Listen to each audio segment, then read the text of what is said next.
And I looked, and behold, a pale horse, and his name that sat upon him was Death, and hell followed with him, and power was given unto them over the fourth part of the earth, to kill with sword, and with hunger, and with the beasts of the earth. Book of Revelation, chapter 6, verse 8. There have been many related sequential coincidences all throughout my life, incidents that by themselves would have led nowhere. Statistically, the odds against the same are a related sequence of events happening to one individual are astronomically high. It is this series of incidents that have convinced me that God has had a hand in my life. I do not believe in fate. I do not believe in accidents. I cannot and will not accept the theory that long sequences of unrelated accidents determine world events. It is inconceivable that those with power and wealth would not band together with a common bond, a common interest, and a long-range plan to decide and direct the future of the world. For those with the resources to do otherwise would be totally irresponsible. I know that I would be the first to organize a conspiracy to control the outcome of the future if I were such a person and a conspiracy did not yet exist. I would do it in an attempt to ensure the survival of the principles in which I believe, the survival of my family, my survival, and the survival of the human race, if for no other reason. I believe, therefore, that a grand game of chess is being played on a level that we can barely imagine, and we are the pawns. Pawns are valuable only under certain circumstances, and are frequently sacrificed to gain an advantage. Anyone who has studied military strategy is familiar with the concept of sacrifice. Those who have seriously studied history have probably discovered the real reason we go to war on a regularly scheduled basis. My research has shown, at this point, that the future laid out for us may be just about impossible to change. I do not agree with the means by which the powerful few have chosen for us to reach the end. I do not agree that the end is where we should end at all. But unless we can wake the people from their sleep, nothing short of civil war will stop the planned outcome. I base that statement not on defeatism, but on the apathy of the majority of the American people. 25 years ago, I would have believed otherwise, but 25 years ago, I was also sound asleep. We have been taught lies. Reality is not at all what we perceive it to be. We cannot survive any longer by hanging on to the falsehoods of the past. Reality must be discerned at all costs if we are to be a part of the future. Truth must prevail in all instances, no matter who it hurts or helps, if we are to continue to live upon this earth. At this point, what we want may no longer matter. It is what we must do to ensure our survival that counts. The old way is in the certain process of destruction, and a new world order is beating down the door. I fear for the little ones, the innocents, who are already paying for our mistakes. There exists a great army of occupationally orphaned children. They are attending government-controlled daycare centers. There are latchkey kids who are running wild in the streets, and the lopsided, emotionally wounded children of single welfare mothers, born only for the sake of more money in the monthly check. Open your eyes and look at them, for they are the future. In them I see the sure and certain destruction of this once proud nation. In their vacant eyes, I see the death of freedom. They carry with them a great emptiness, and someone will surely pay a great price for their suffering. If we do not act in concert with each other and ensure that the future becomes what we need it to be, then we will surely deserve whatever fate awaits us. I believe with all my heart that God put me in places and in positions throughout my life so that I would be able to deliver this warning to His people. I pray that I have been worthy and that I have done my job. From the time a person leaves its mother's womb, its every effort is directed toward building, maintaining, and withdrawing into artificial wombs various sorts of substitute protective devices or shells. The objective of these artificial wombs is to provide a stable environment for both stable and unstable activity, to provide a shelter for the evolutionary processes of growth and maturity, in effect, survival, to provide security for freedom, and to provide defensive protection for offensive activity. This is equally true of both the general public and the elite. However, there is a definite difference in the way each of these classes go about the solution of problems. The primary reason why the individual citizens of a country create a political structure is a subconscious wish or desire to perpetuate their own dependency relationship of childhood. Simply put, they want a human God to eliminate all risk from their life, pat them on the head, kiss their bruises, put a chicken on every dinner table, clothe their bodies, tuck them into bed at night, and tell them that everything will be all right when they wake up in the morning. This public demand is incredible, so the human God, the politician, meets incredibility with incredibility by promising the world and delivering nothing. So who is the bigger liar, the public or the Godfather? This public behavior is surrender born of fear, laziness, and expediency. It is the basis of the welfare state as a strategic weapon, useful against a disgusting public. Most people want to be able to subdue and or kill other human beings which disturb their daily lives, but they do not want to have to cope with the moral and religious issues which such an overt act on their part might raise. Therefore, they assign the dirty work to others, including their own children, so as to keep the blood off their own hands. They rave about the humane treatment of animals, and then sit down to a delicious hamburger from a whitewashed slaughterhouse down the street and out of sight.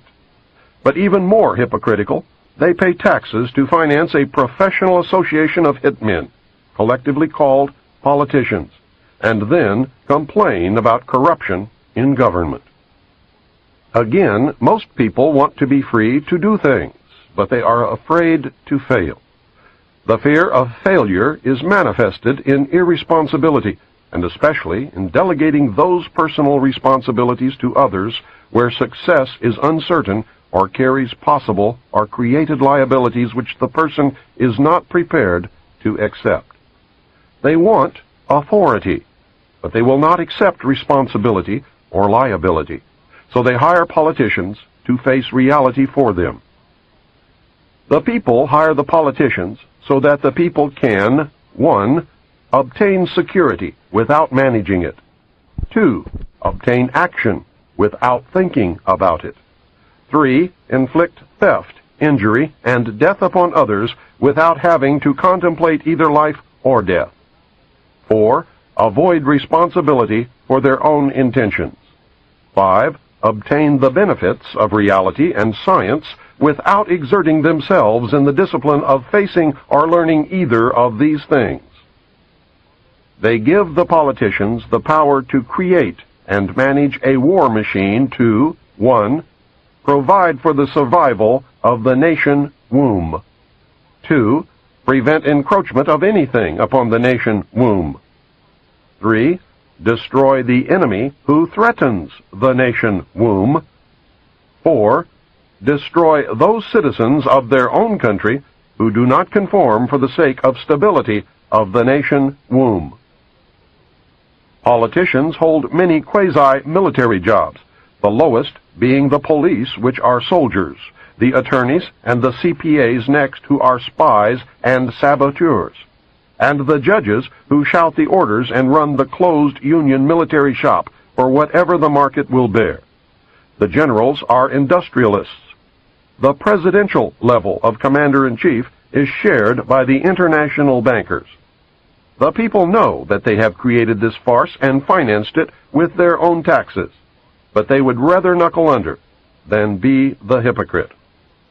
Thus, a nation becomes divided into two very distinct parts, a docile subnation and a political subnation. The political subnation remains attached to the docile subnation, tolerates it, and leeches its substance until it grows strong enough to detach itself and then devour its parent. Human beings are machines, levers which may be grasped and turned, and there is little real difference between automating a society and automating a shoe factory. Factor 1. As in every social system approach, stability is achieved only by understanding and accounting for human nature. A failure to do so can be, and usually is, disastrous. As in other human social schemes, one form or another of intimidation, or incentive, is essential to the success of the draft. Physical principles of action and reaction must be applied to both internal and external subsystems. To secure the draft, individual brainwashing, programming, and both the family unit and the peer group must be engaged and brought under control. Factor 2. Father. The man of the household must be housebroken to ensure that Junior will grow up with the right social training and attitudes. The advertising media, etc., are engaged to see to it that father-to-be is compliant before or by the time he is married. He is taught that he either conforms to the social notch cut out for him, or his sex life will be hobbled, and his tender companionship will be zero. He is made to see that women demand security more than logical, principled, or honorable behavior.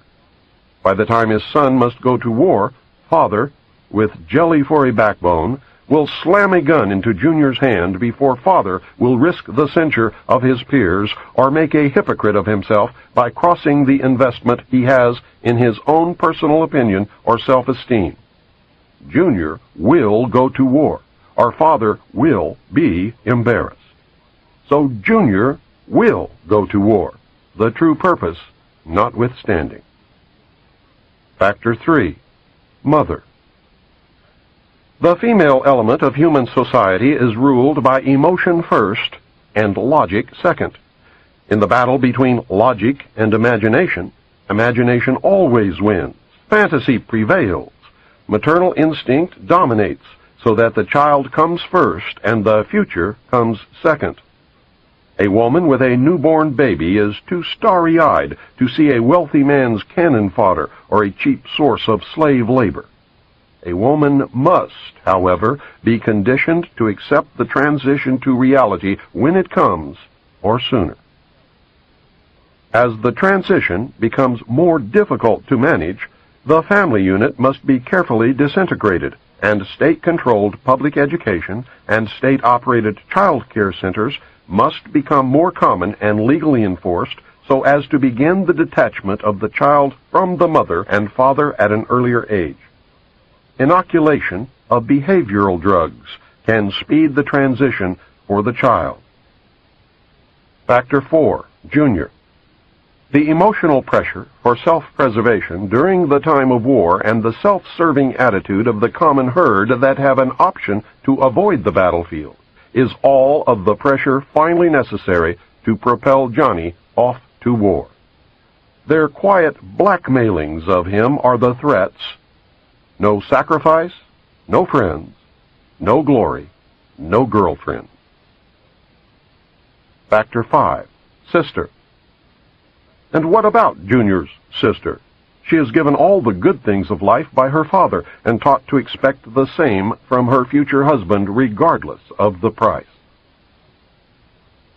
Factor 6. Cattle. Those who will not use their brains are no better off than those who have no brains. And so this mindless school of jellyfish, father, mother, son, and daughter, become useful beasts of burden or trainers of the same. So now you know. You can see every step that the elite have taken in their war to control this once great nation. You can see the steps that will be taken in the future. You can no longer pretend innocence. Your denial of the conspiracy will fall on deaf ears. This tape is part of the education that will give Americans the weapons needed in the coming months and years of hardship as the New World Order struggles to be born. Truths cannot be negated or shrugged away. The message is this: you must accept that you have been cattle, and the ultimate consequence of being cattle, which is slavery, or you must prepare to fight, and if necessary die to preserve your God-given right to freedom. History is replete with whispers of secret societies, accounts of elders or priests who guarded the forbidden knowledge of ancient peoples, prominent men meeting in secret who directed the course of civilization are recorded in the writings of all people. The oldest is the Brotherhood of the Snake, also called the Brotherhood of the Dragon, and it still exists under many different names. The Brotherhood of the Snake is devoted to guarding the secrets of the ages and to the recognition of Lucifer as the one and only true God. If you do not believe in God, Lucifer, or Satan, you must understand that there are great masses of people who do. I do not believe in racism, but millions do, and their beliefs and actions based upon those beliefs will affect me. It is clear that religion has always played a significant role in the course of these organizations.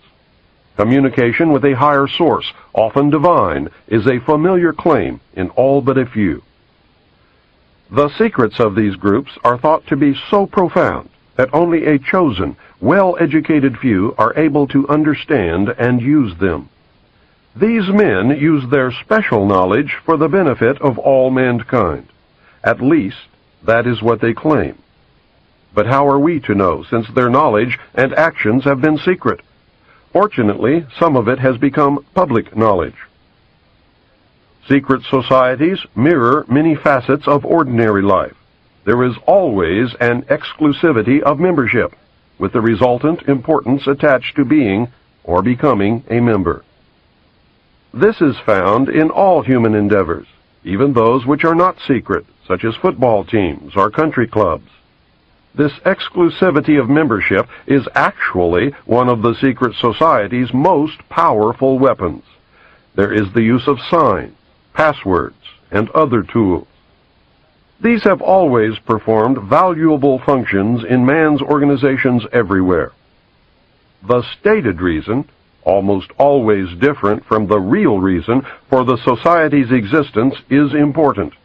It can be anything, but is usually fraternal and is found in all pressure groups wherever people congregate. The most potent tool of any secret society is the ritual and myth surrounding initiation.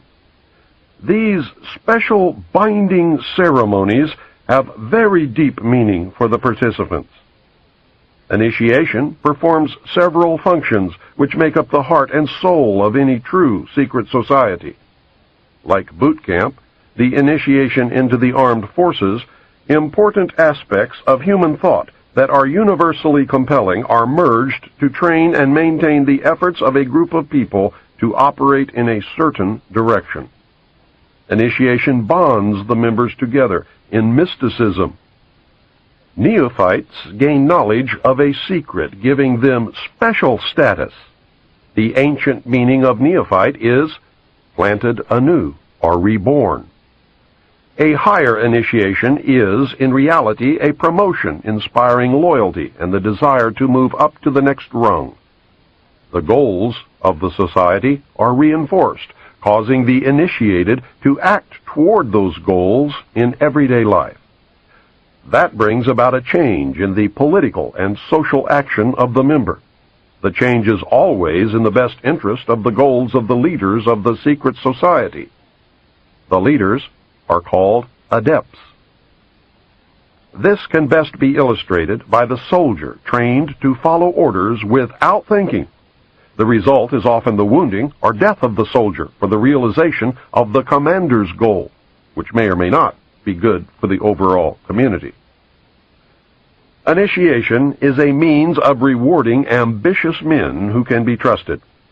You will notice that the higher the degree of initiation, the fewer the members who possess the degree. This is not because the other members are not ambitious, but because a process of very careful selection is being conducted. A point is reached where no effort is good enough without a pull up by the higher members. Most members never proceed beyond this point and never learn the real secret purpose of the group. The frozen member from that point on serves only as a part of the political power base, as indeed he has always done. You may have guessed by now that initiation is a way to determine who can and cannot be trusted. A method of deciding exactly who is to become an adept may be decided during initiation by asking the candidate to spit upon the Christian cross. If the candidate refuses, the members congratulate him and tell him, "You have made the right choice, as a true adept would never do such a terrible thing." The newly initiated might find it disconcerting, however, that he or she never advances any higher. If instead the candidate spits upon the cross, he or she has demonstrated a knowledge of one of the mysteries and soon will find him or herself a candidate for the next higher level. The mystery is that religion is but a tool to control the masses. Knowledge or wisdom is their only God, through which man himself will become God. Man's desire to be one of the elect is something that no power on earth has been able to lessen, let alone destroy.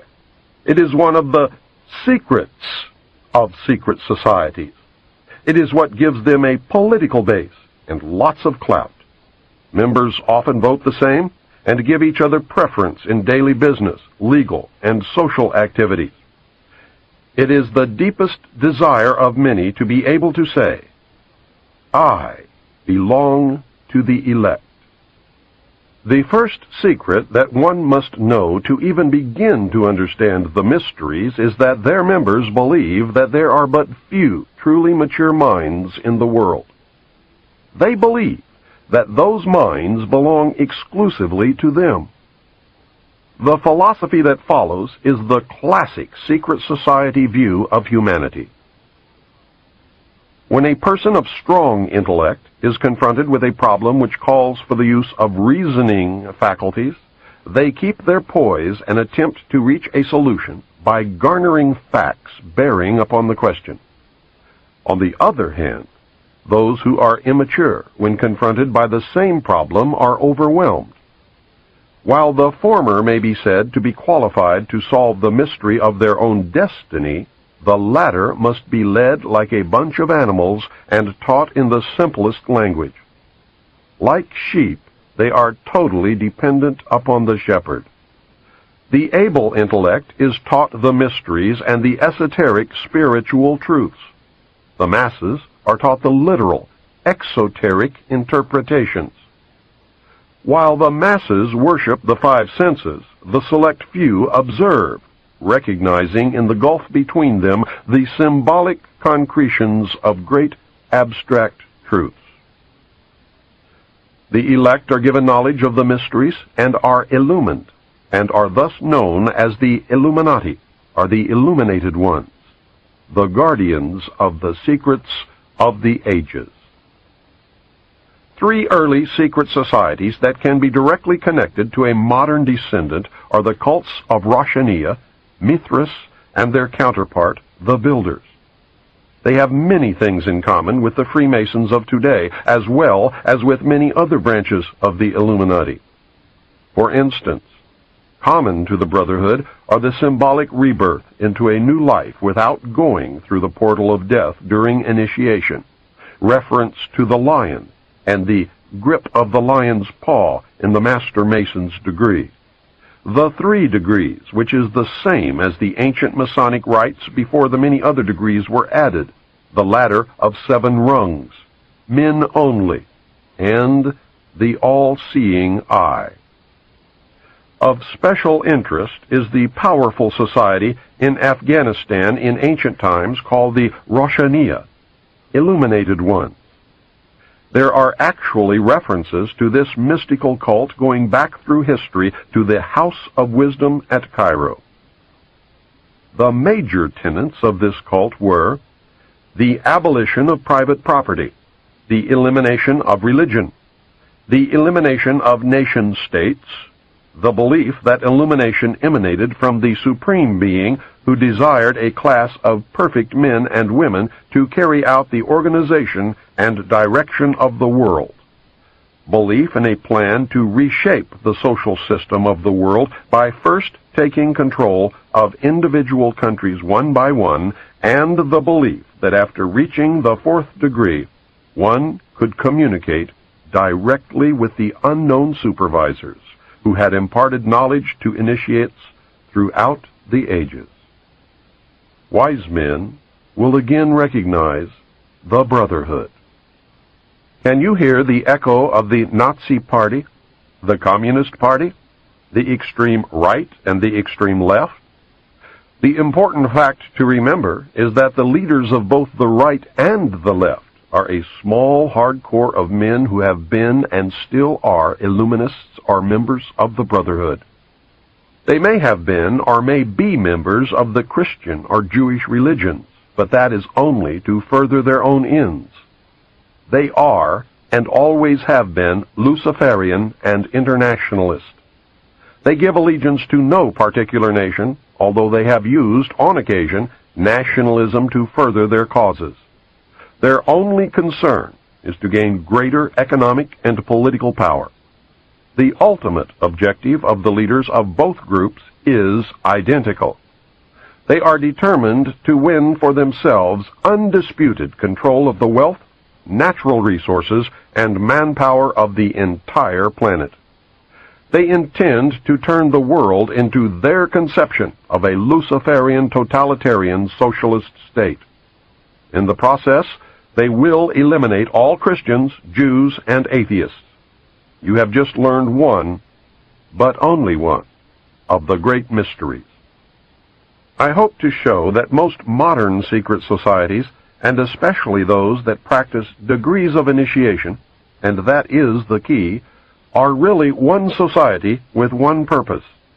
You may call them whatever you wish: the Order of the Quest, the Jason Society, the Roshaniya, the Kabbalah, the Knights Templar, the Knights of Malta, the Knights of Columbus, the Jesuits, the Masons, the ancient and mystical order of Rosicruci, the Illuminati, the Nazi Party, the Communist Party, the executive members of the Council on Foreign Relations, the Group, the Brotherhood of the Dragon, the Rosicrucians, the Royal Institute of International Affairs, the Trilateral Commission, the Bilderberg Group, the Open Friendly Secret Society of the Vatican, the Russell Trust, the Skull and Bones, the Scroll and Key, the Order. They are all the same, and all work toward the same ultimate goal: a new world order. Many of them, however, disagree on exactly who will rule this new world order, and that is what causes them to sometimes pull in opposite directions while nevertheless proceeding toward the same goal. The Trilateral Commission is an elite group of some 300 very prominent business, political, and intellectual decision-makers of Western Europe, North America, and Japan. This enterprise is a private agency that works to build up political and economic cooperation among the three regions. Its grand design, which it no longer hides, is a new world order. A key to the danger presented by the Trilateral Commission is its seminal piece, written for them by Harvard professor Samuel P. Huntington in the mid-70s. In the paper, Professor Huntington recommended that democracy and economic development be discarded as outdated ideas. He wrote the following as co-author of the book Crises in Democracy. We have come to recognize that there are potential desirable limits to economic growth. There are also potentially desirable limits to the indefinite extension of political democracy. A government which lacks authority will have little ability short of cataclysmic crises to impose on its people the sacrifices which may be necessary. Look at the Council on Foreign Relations. Many members, in fact the majority, never serve on the executive committees. They never go through any initiation of any kind.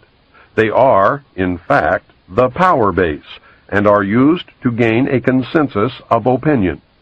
The majority are not really members, but are made to feel as if they are. In reality, they are being used and are unwilling or unable to understand. The Executive Committee is an inner core of intimate associates, members of a secret society called the Order of the Quest, also known as the Jason Society, devoted to a common purpose. The members are an outer circle on whom the inner core acts by personal persuasion, patronage, and social pressure. That is how they bought Henry Kissinger. Rockefeller gave Kissinger a grant of $50,000 in the early 50s, a fortune in those days, and made dear old Henry a member of the CFR. Anyone in the outer circle who does not toe the mark is summarily expelled, and the lesson is not lost on those who remain. Do you remember the human desire to be a member of the elect? That is the principle at work. The Council on Foreign Relations has been the foremost flank of America's foreign policy establishment for more than half a century. The Council on Foreign Relations is a private organization of business executives, scholars, and political leaders that studies global problems and plays a key role in developing United States foreign policy. The CFR is one of the most powerful semi-official groups concerned with America's role in international affairs. It is controlled by an elect group of men recruited from the Skull and Bones and the Scroll and Key societies of Harvard and Yale, which are both chapters of a secret branch of the Illuminati known as Chapter 322 of the Order. The members of the Order make up the Executive Committee of the Council on Foreign Relations after undergoing initiation into the Order of the Quest, also known as the Jason Society. The Council on Foreign Relations is an offshoot sister organization to the British Royal Institute of International Affairs. Their goal is a new world order. Although it existed as a dinner club in New York, it did not take on its present power until 1921, when it merged with the Royal Institute of International Affairs and received its financial base from J.P. Morgan, the Carnegie Endowment, the Rockefeller family, and other Wall Street banking interests. The Council on Foreign Relations controls our government. Through the years, its members have infiltrated the entire executive branch, State Department, Justice Department, Central Intelligence Agency, and the top ranks of the military. Every director of the Central Intelligence Agency has been a member of the CFR. Most presidents since Roosevelt have been members. The members of the CFR dominate ownership of the press, and most, if not all, of America's top journalists are members. The CFR does not conform to government policy. The government conforms to CFR policy. I read top-secret documents while with Naval Intelligence that stated that President Eisenhower had appointed 6 of the Executive Committee members of the CFR to sit on the panel called Majesty 12, also known as Majority 12 for security reasons. Majesty 12 is the secret group that is supposed to control extraterrestrial information and projects. The document stated that Eisenhower had also appointed 6 members from the executive branch of government who were also members of the CFR. The total membership of Majesty 12 was 19, including Dr. Edward Teller and the 6 members from the Jason Scientific Group. Again, whether this is true or disinformation depends solely upon the existence of aliens. The CFR is a secret society in that it forbids the taking of notes or the publishing of minutes of its meetings. Any member who divulges the subject or any part of any conversation or talk that took place during a meeting is terminated. The goal of the Council on Foreign Relations is a new world order. Remember, never worship a leader. If you worship a leader, you then no longer have the ability to recognize when you have been deceived. The most powerful secret organization in the world is the Bilderberg Group, organized in 1952 and named after the hotel where its first meeting took place in 1954. The man who organized the Bilderberg Group, Prince Bernhard of the Netherlands, has the power to veto the Vatican's choice of any pope it selects. Prince Bernhard has this veto power because his family, the Habsburgs, are descended from the Roman emperors.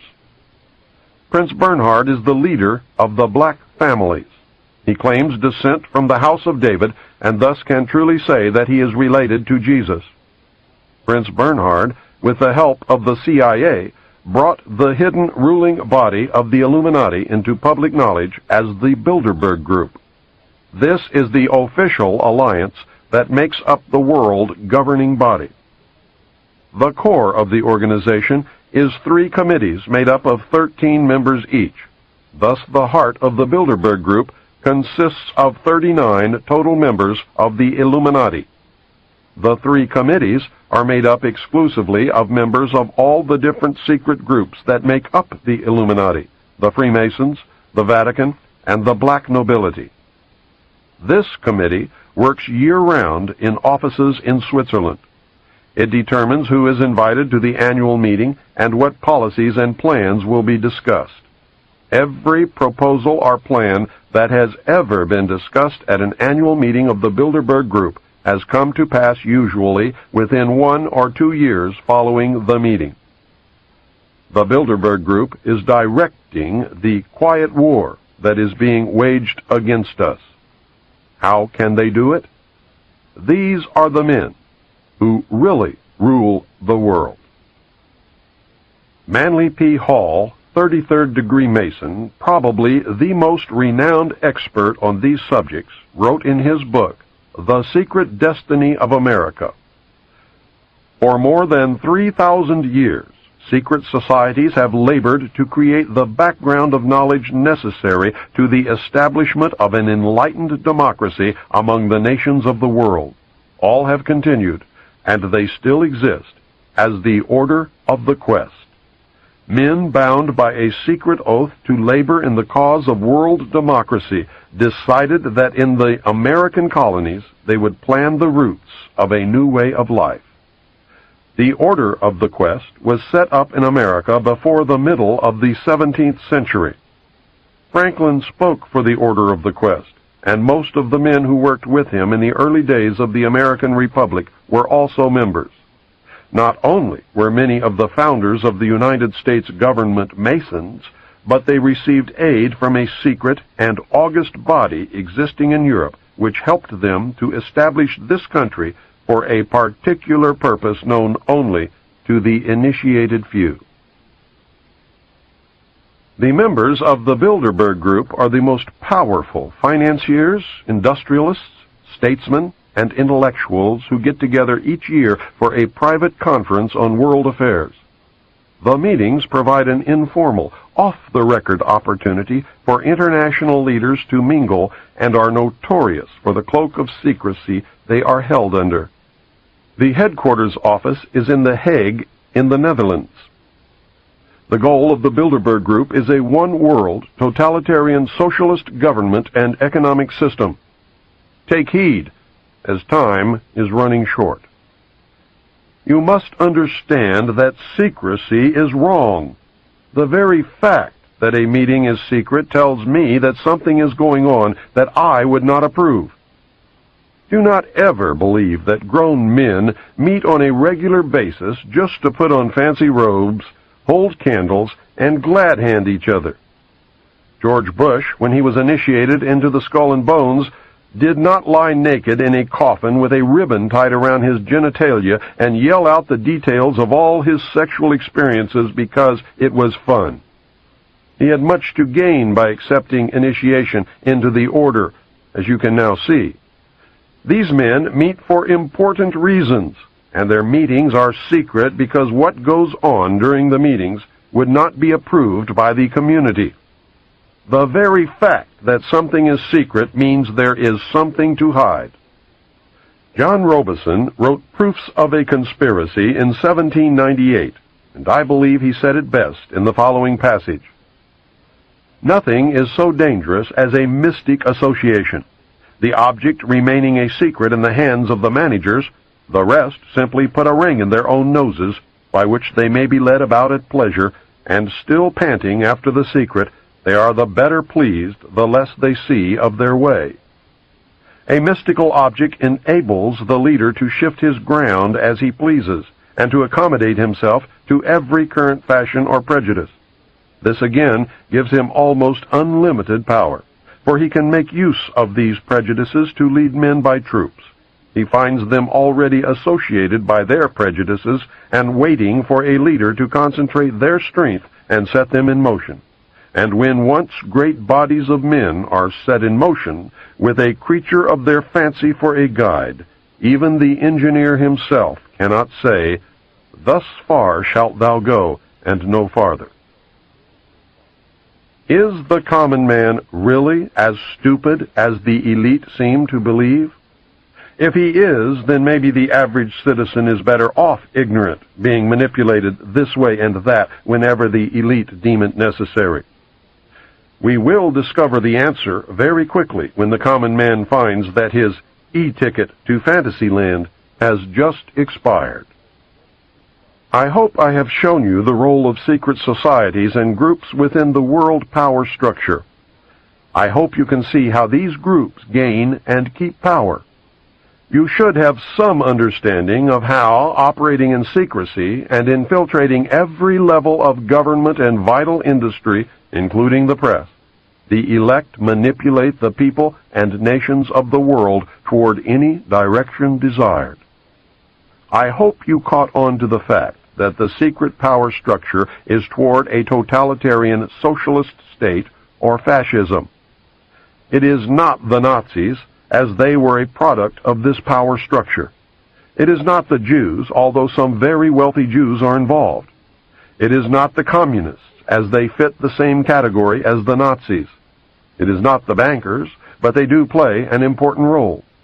I also hope that you are beginning to look inside yourself to see if their reality fits. Are you getting the message? This is the end of Side 1. Please fast forward the cassette to the end and turn over to play Side 2.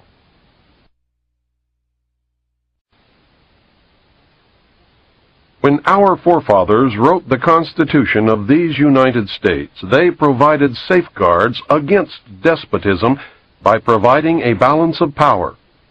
The Constitution was set up to provide clear divisions of legislative, judicial, and executive powers.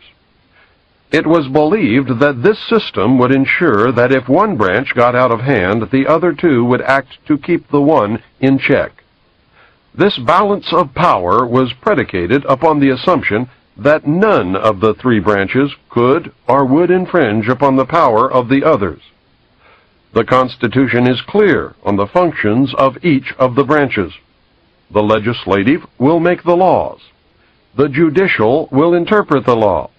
The executive will decide policy and enforce the law. This, of course, is the simplest of explanations, but this is not a textbook on government.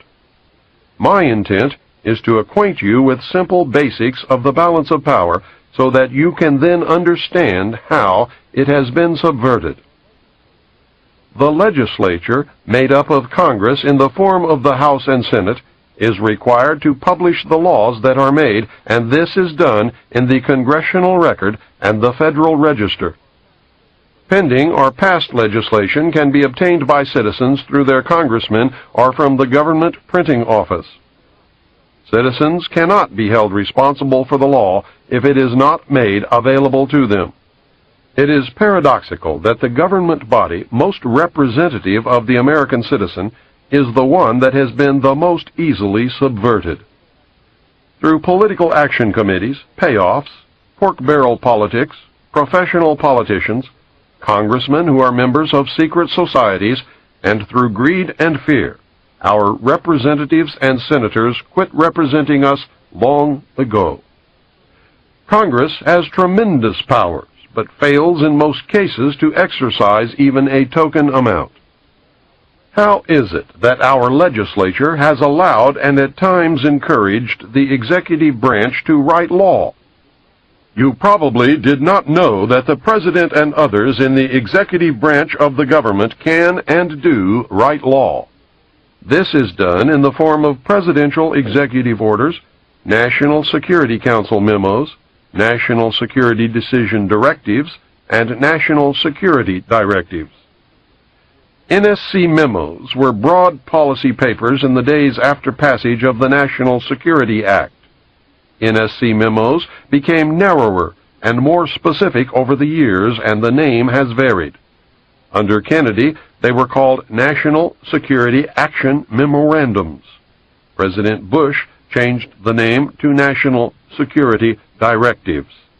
There is a tremendous difference between presidential executive orders, NSC memos, and National Security Decision Directives.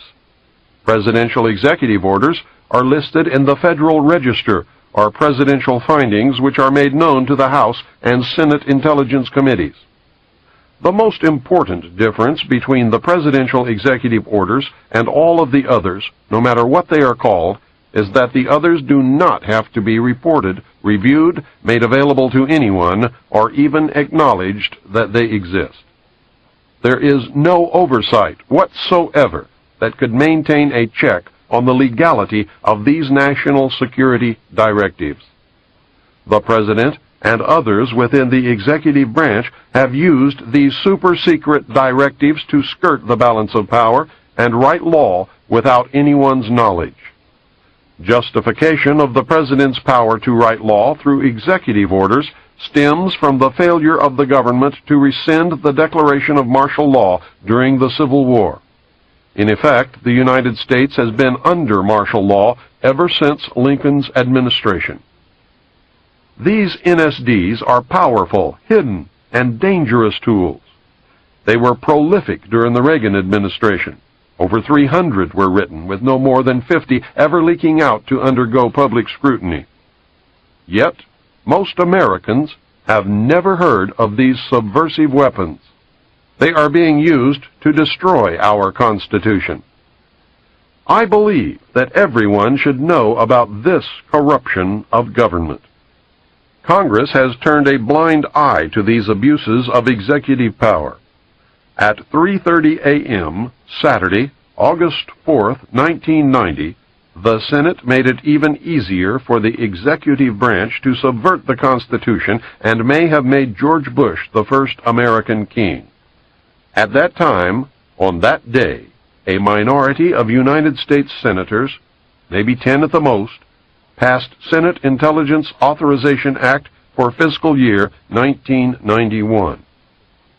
The bill was fraudulently introduced as a reform to prevent future incidents of the abuses brought to light during the Iran-Contra scandal. Instead of preventing future abuses, however, it virtually authorizes essentially every abuse. The bill was carefully brought to a vote by Senator Sam Nunn in the dead of night when the opposition was gone. It effectively transfers most authority over the United States government directly into the hands of the President and thus directly into the hands of the secret government. The President was given the power to initiate war, appropriate public funds, define foreign policy goals, and decide what is important to our national security. In Oversight of Intelligence Activities, Title VII, Senate Bill 2834 authorizes the following. Gives the President power to initiate covert actions. This has never before been given to the President. Prevents Congress from stopping the President's initiation of covert actions. Allows the President to use any federal departments, agencies, or entities to operate or finance a covert operation. Empowers the President to use any other nation or private contractor or person to fund or operate a covert action. Redefines covert actions as operations necessary to support foreign policy objectives of the United States, a definition that is so vague and broad as to be essentially unlimited. For the first time officially claims the right of the United States to secretly interfere in the internal, political, economic, or military affairs of other countries in direct and flagrant violation of international law. Requires that the President prepare and deliver a written finding to the intelligence committees of the Congress, but allows the President to omit extremely sensitive matters and authorizes the President to claim executive privilege if Congress asks too many questions. There are no penalties in the bill for violating any of its provisions, including the provision requiring a finding. Why should there be? This bill has literally handed the power of all the branches of government to the President on a silver platter.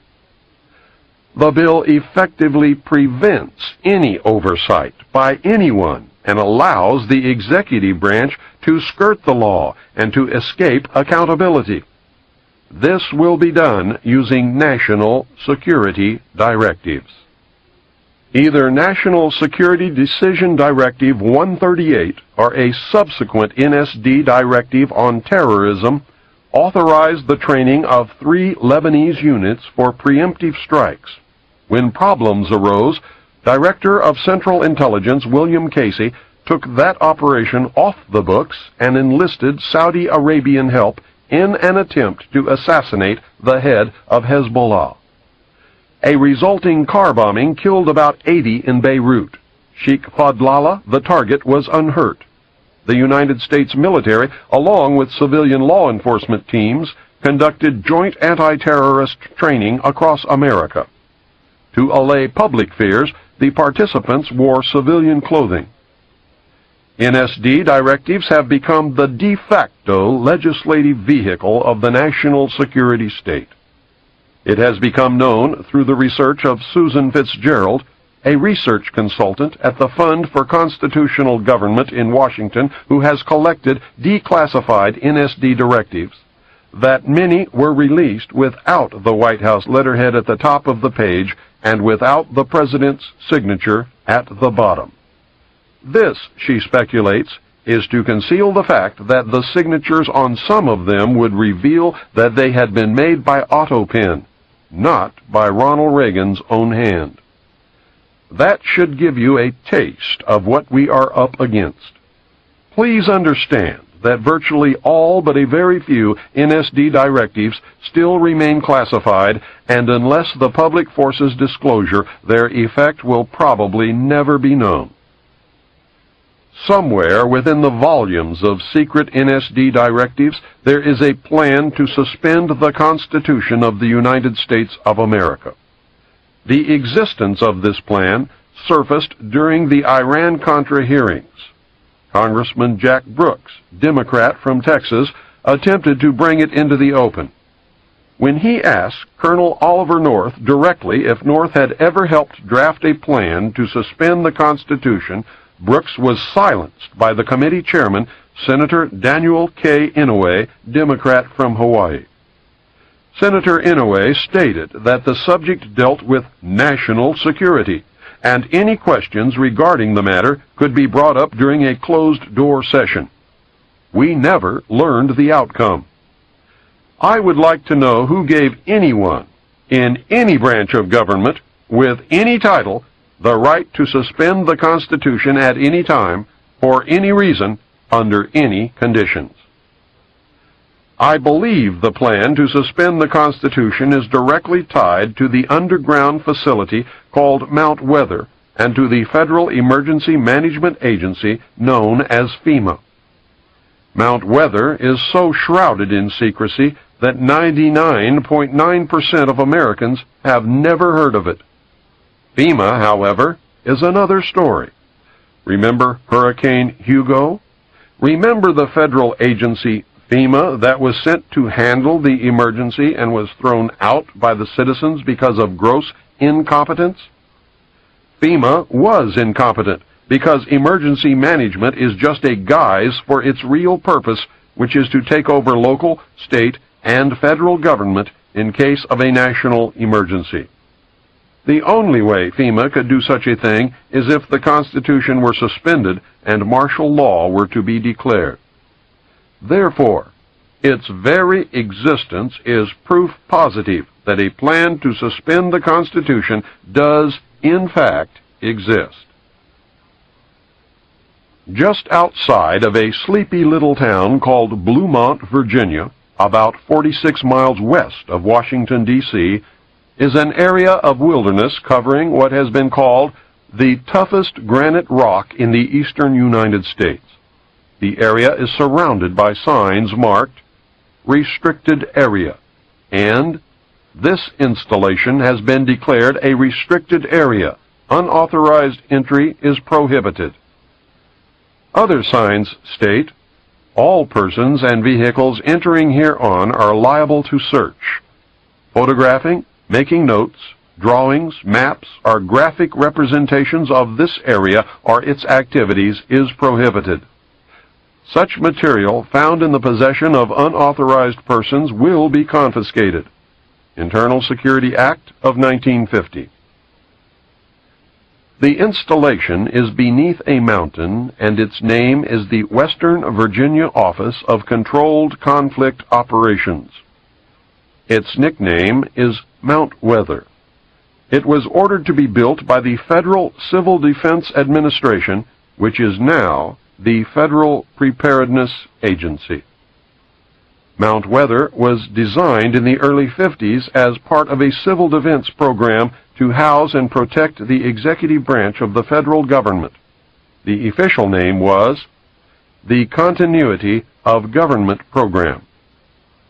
Congress has repeatedly tried to discover the real purpose of Mount Weather, but so far has been unable to find out anything about this secret installation.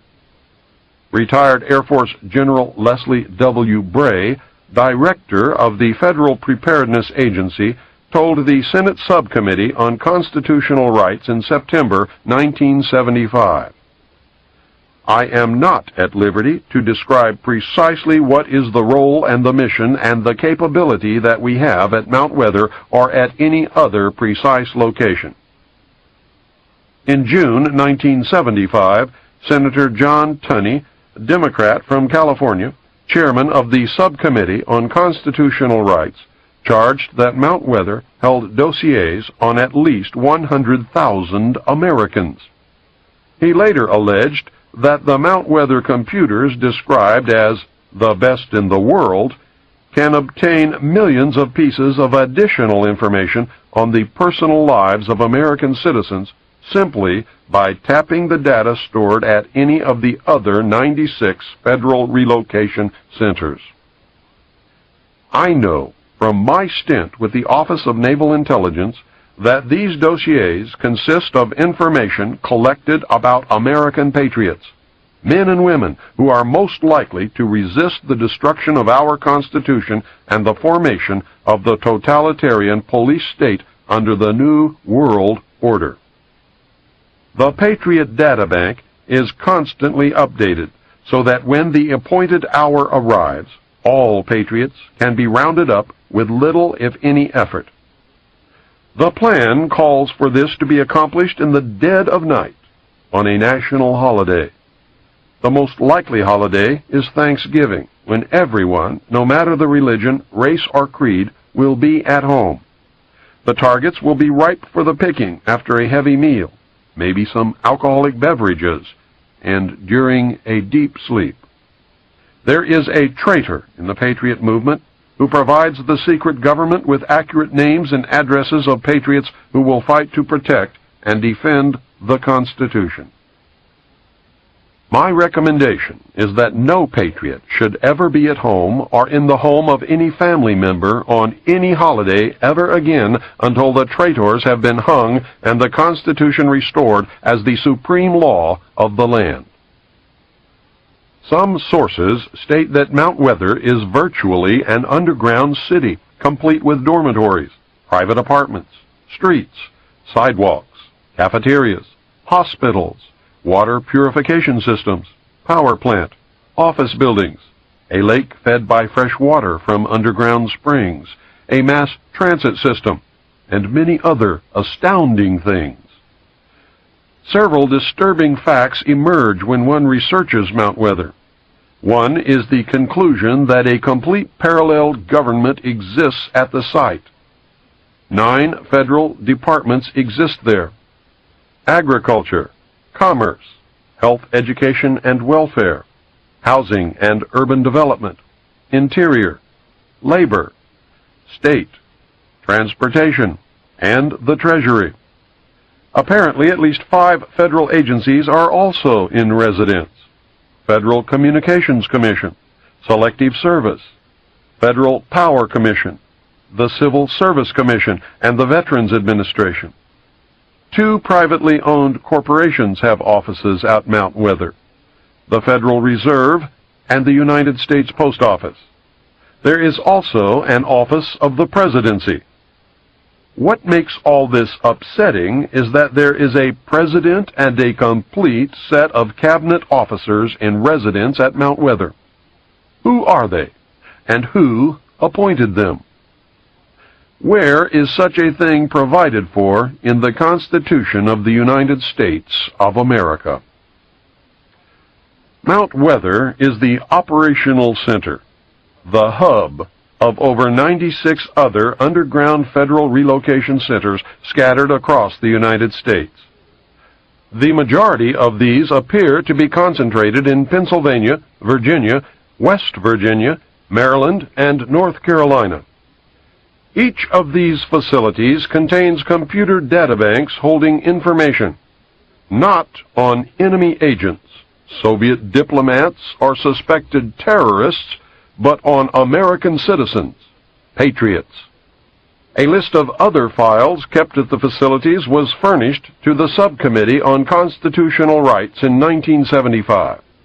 The list included military installations, government facilities, communications, transportation, energy and power, agriculture, manufacturing, wholesale and retail services, manpower, financial, medical and educational institutions, sanitary facilities, population, housing, shelter, and stockpiles.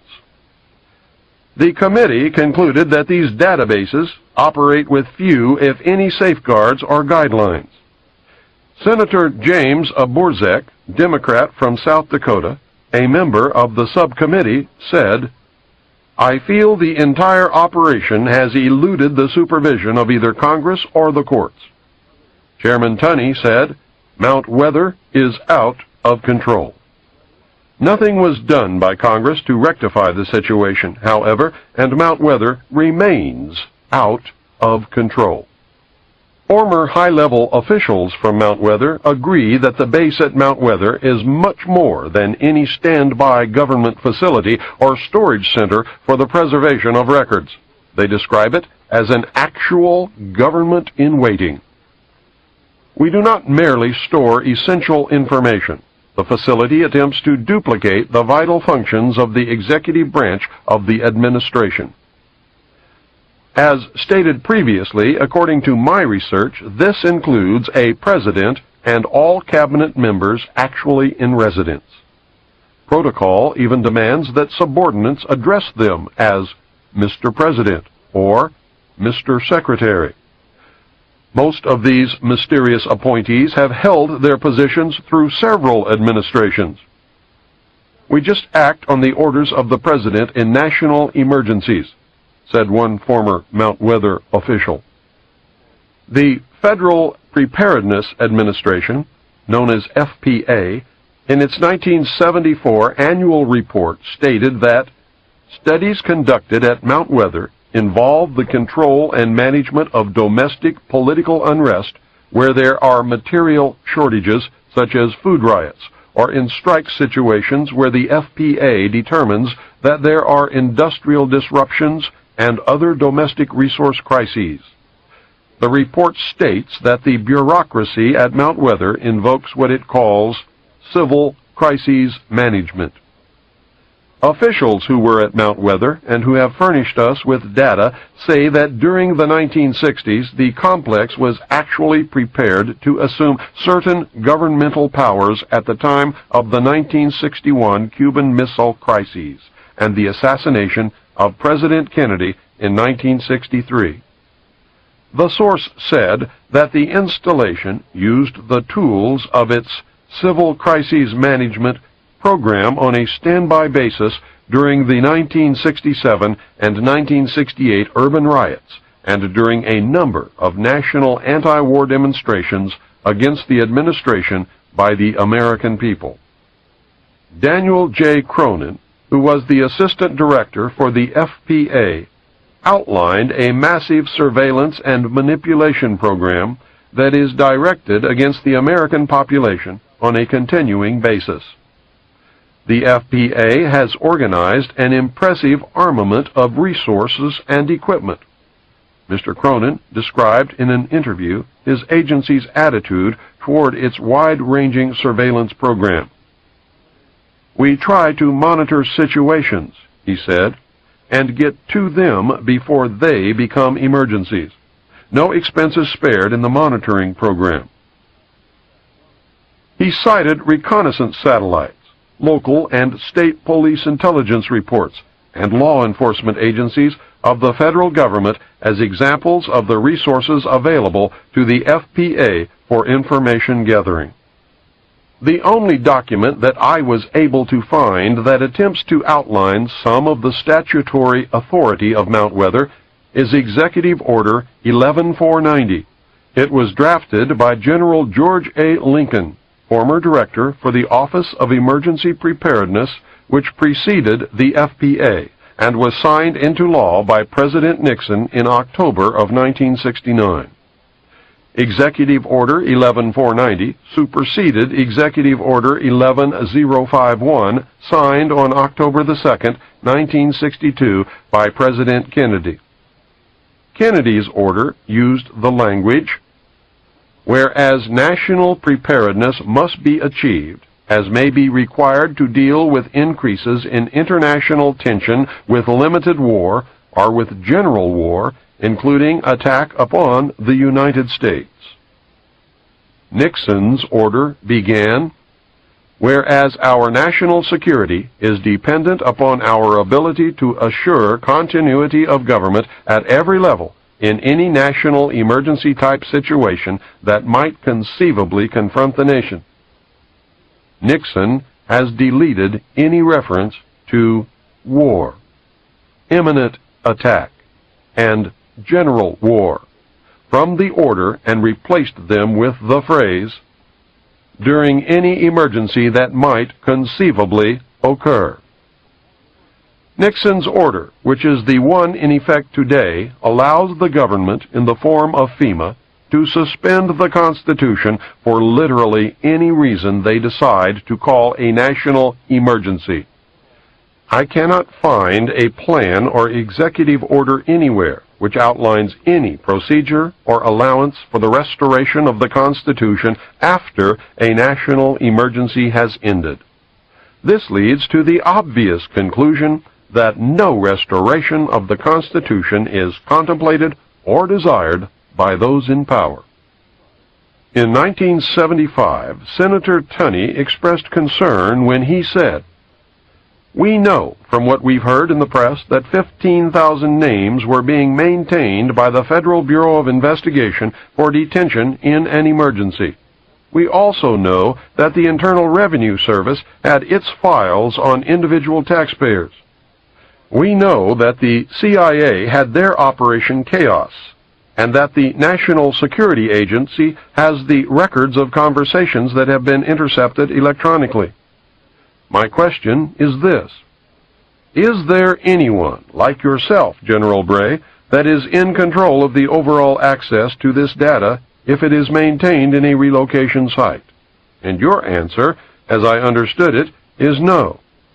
Then he continued, General Bray, I must say that I still don't know who's in control of these relocation centers. You say you don't have that knowledge, and still we don't know from the 3 witnesses that we had here today that they had information as to who has control of those centers. I am not at liberty, Bray answered, to describe precisely what is the role and the mission and the capability that we have at Mount Weather or at any other precise location. I firmly believe that our continuity of government program has not provided continuity at all, but has been the instrument for discontinuing open and democratic government, and that the very program designed to protect Americans has actually been turned against us. There's a guy by the name of Buster Horton. He's a member of FEMA, and he's a member of the interdepartmental unit which is empowered in the event of a national security emergency to become the unelected national government, a sort of FEMA secret government, so to speak. A pretext for invoking those emergency measures can be found almost daily in the newspapers. It can be anything from the suspension of debt payments by the high bureaus of American countries to mass runs on United States commercial banks. And that's an issue, by the way, that was being handled personally by the National Security Council and Brent Scowcroft. To food shortages, to the drug war. The whole bit, anything, any disaster emergency declared at all, even including the oil spill from the Exxon tanker in Alaska. If the President had declared a national emergency, that could have triggered it. Any instability in the Middle East. Anything, in fact. And they've already tested their capabilities in April 1984 with Rex 84A, and that was designed to test the readiness of the United States civilian and military agencies to respond to serious national security crises. Now, the executive order that will implement this, the Executive Order 11051, details responsibilities to the Office of Emergency Planning, or FEMA. It gives authorization to put all executive orders into effect in times of national emergency declared by the President, increased international tension, or economical or financial crises. Note that it covers domestic crises but does not even mention war or nuclear attack. Now, the only thing that has to happen for FEMA to be able to implement all the executive orders, emergency executive orders, is for the President to declare a national emergency of any type, as long as it's a national emergency. Executive Order 10995 provides for the takeover of the communications media. Executive Order 10997 provides for the takeover of all electric, power, petroleum, gas, fuels, and minerals. Executive Order 10988 provides for the takeover of food resources and farms. Executive Order 10999 provides for the takeover of all modes of transportation, control of highways, seaports, and etc. Executive Order 11000 provides for mobilization of all civilians into work brigades under the government supervision. Executive Order 11001 provides for governmental takeover of all health, education, and welfare functions. Executive Order 11002 designates the Postmaster General to operate a national registration of all persons. Executive Order 11003 provides for the government to take over airports and aircraft. Executive Order 11004 provides for the Housing and Finance Authority to relocate communities, designate areas to be abandoned, and establish new locations for populations.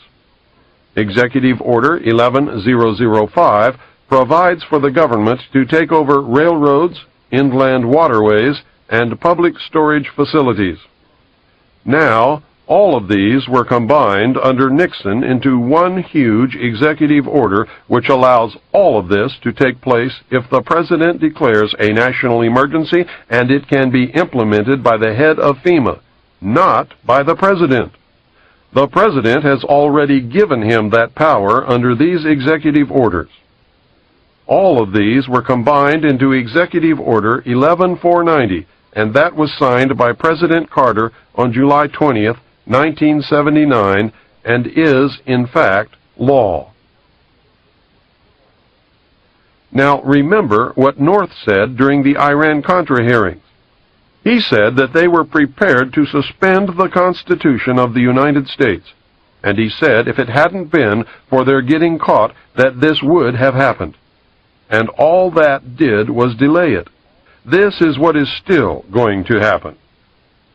President Bush issued a new executive order delegating to the director of FEMA powers which were vested in the President by the Disaster Relief and Emergency Assistance Act of 1988.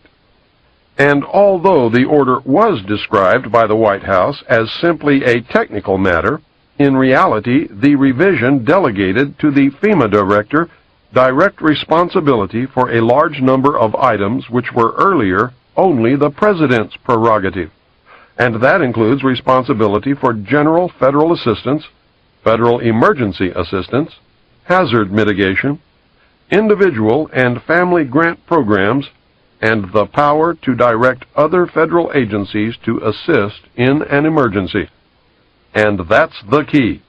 All other federal agencies will come under FEMA. Of course, the President retains the power to actually declare an emergency, but as soon as he does that, the implementation of the measures utilized will be transferred directly to the director of FEMA. Professor Samuel P. Huntington drafted for Jimmy Carter Presidential Memorandum 32, which led to the creation of FEMA in 1979. He wrote the seminal piece for the Trilateral Commission in the mid-1970s, recommending that democracy and economic development be discarded as outdated ideas. He wrote as co-author of the book Crises in Democracy. We have come to recognize that there are potential desirable limits to economic growth. There are also potentially desirable limits to the indefinite extension of political democracy. A government which lacks authority will have little ability short of cataclysmic crises to impose on its people the sacrifices which may be necessary. All of Huntington's ideas were rewritten into National Security Decision Directive 47, and that was enacted by President Reagan on July 22, 1982. It identified important areas to be upgraded, such as the nation's industrial base to maintain the national defense, but it nonetheless, and this is very important, laid the groundwork for the secret government's options to institute a police state, and its title is Emergency Mobilization Preparedness. It ordered preparedness measures that involved the waiving or modification of socio-economic regulations that delay emergency responses and that should receive priority attention. It also specified that preparedness measures that are or may be impeded by legal constraints be identified in the priority task that lays the groundwork for the suspension of the Constitution. This has nothing to do with the right wing, left wing, or any other damn thing. It has to do with the Illuminati taking over this country and joining in the New World Order. I give lectures all over the United States. At some point before, during, or after every lecture, some well-meaning but misguided soul tells me that I have it all wrong, and that it's the Jews, the Catholics, the communists, or the bankers that are the cause of all our ills. The target group is blamed for everything that has ever gone wrong. Power over everyone and everything is always attributed to this group, whichever group it happens to be at that moment to that person. These poor people are on the right track in that there has been and certainly is a conspiracy to bring about a totalitarian world order. They are completely off track to think that any one ethnic, religious, or financial group alone could ever muster enough power to bring its plan to fruition. One group, you see, would always be opposed by all of the other special interest groups that exist and have always existed throughout history. That is, unless they were all really the same group, the Illuminati, or for some reason they became unified, the Bilderberg Group. The one-group scenario, except for the Illuminati, has been used effectively to divert your attention away from the truth. It has caused you to fight each other in a manipulation that always leads the real conspiracy closer to its ultimate goal, a new world order. Following World War II, something happened that was to have tremendous significance for the future of all mankind. The intellectuals took note of this happening and brought it to the attention of the world power elite. The elite were severely shaken by the predicted repercussions of this event. They were told that by or shortly after the year 2000, the total collapse of civilization as we know it and the possible extinction of the human race could occur. It could occur, that is, if we did not destroy the earth with nuclear weapons before then. They were told that the only things that could stop these predicted events would be severe cutbacks of the human population, the cessation or retardation of technological and economic growth, the elimination of meat in the human diet, strict control of future human reproduction, a total commitment to preserving the environment, colonization of space, and a paradigm shift in the evolutionary consciousness of man. Those in power immediately formed an alliance and set about bringing the recommended changes to fruition through propaganda, mind control, and other manipulations of the masses. The Illuminati's prayers had been answered. What was this event that caused so much consternation and changed forever the future of the world? Millions of soldiers returned from war. The soldiers found lonely, eager women waiting for them. The greatest coupling in the history of the human race occurred. The result was everyone born between 1941 and 1955 and the children that they would eventually produce. It was me, and you, and everyone who lives today. It was the great worldwide baby boom. It was the culmination of all men's efforts to survive through history. It was modern medicine, better diets, heat in winter, pure running water, and proper disposal of sewage. It was the point in history when the birth rate so exceeded the death rate that the world's population doubled between 1957 and 1990. It was the most wonderful time in the history of the world, but it was also the worst. It signaled the end of man's most precious achievement. An alliance of all of the powers on earth, open and hidden, decided that individual freedoms could no longer be tolerated in the interest of the preservation of the human race. They believed the common man could not be trusted. What had been the unfulfilled dream of many individual groups became reality by the concentration of power in the alliance known as the Bilderberg Group. What had been impossible before was now promised. The new world order that so many had envisioned was now a certainty. The first study was made during World War II to determine the impact of the returning soldiers upon the economy. The results mobilized the ruling elite. A second secret study was conducted in 1957 by scientists meeting in Huntsville, Alabama. It confirmed the results of the first. The conclusion was that civilization as we know it would collapse shortly after the year 2000 unless the population was seriously curtailed. Studies were done to determine a method to arrest the population explosion before the point of no return would be reached. It was determined that an immediate attack on the problem would involve 2 points of intervention. The first was to lower the birth rate, and the second was to increase the death rate. To lower the birth rate, several programs were put into motion.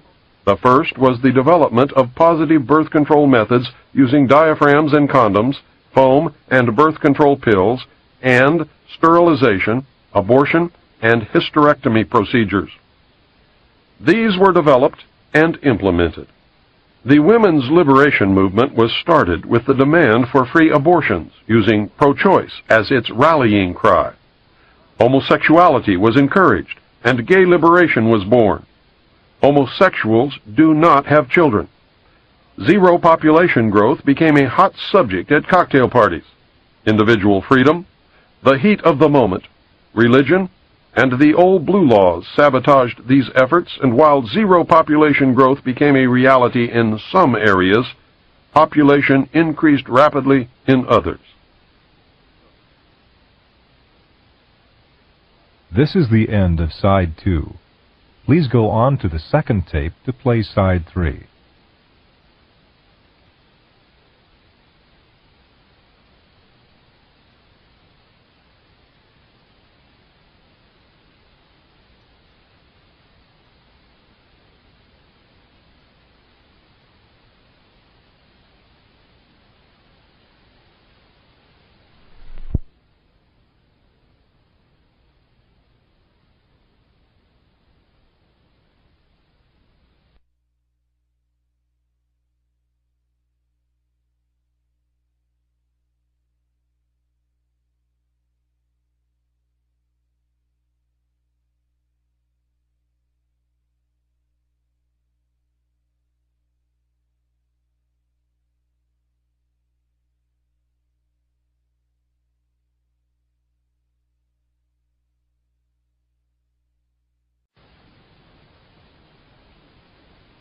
The only alternative left to the world's ruling elite was to increase the death rate. This was a difficult thing to do, as no one wanted to pick people out of a crowd and line them up for execution. Neither did they relish the possible consequences of an enraged public upon discovering that they were being systematically murdered. Of course, a very short but very deadly global war using nuclear weapons upon select population concentrations was contemplated, and to tell you the truth, was not ruled out. The fact that such a population control was even contemplated confirmed the worst fears of those who had participated in the 1957 study. War was put on the back burner to simmer, but may become a reality. In the meantime, something else had to be done that would absolve the decision-makers of guilt and place the blame on those who did not lead clean lives. Something that could be blamed upon Mother Nature. What was needed was the bubonic plague, or some other horrible but natural disease. The answer came from Rome. Several top-secret recommendations were made by Dr. Aurelio Pacelli of the Club of Rome. He advocated that a plague be introduced that would have the same effect as the famous Black Death of history. The chief recommendation was to develop a microbe which would attack the autoimmune system and thus render the development of a vaccine impossible. The orders were given to develop the microbe and to develop a prophylactic and a cure. The microbe would be used against the general population and would be introduced by vaccine. The prophylactic was to be used by the ruling elite. The cure will be administered to the survivors when it is decided that enough people have died. The cure will be announced as newly developed when in fact it has existed from the beginning. This plan is a part of Global 2000. Funding was obtained from the United States Congress under House Bill 15090 passed in 1969, where $10 million was given to the Department of Defense's 1970 budget. Testimony before the Senate committee revealed that they intended to produce a synthetic biological agent, an agent that does not naturally exist and for which no natural immunity could have been acquired. Within the next 5 to 10 years, it would probably be possible to make a new infective microorganism which could differ in certain important aspects from any known disease-causing organisms. Most important of these is that it might be refractory to the immunological and therapeutic processes upon which we depend to maintain our relative freedom from infectious disease. Sir Julian Huxley said, "Overpopulation is, in my opinion, the most serious threat to the whole future of our species." The project, called MK Naomi, was carried out at Fort Detrick, Maryland. Since large populations were to be decimated, the ruling elite decided to target the undesirable elements of society. Specifically targeted were the black, Hispanic, and homosexual populations.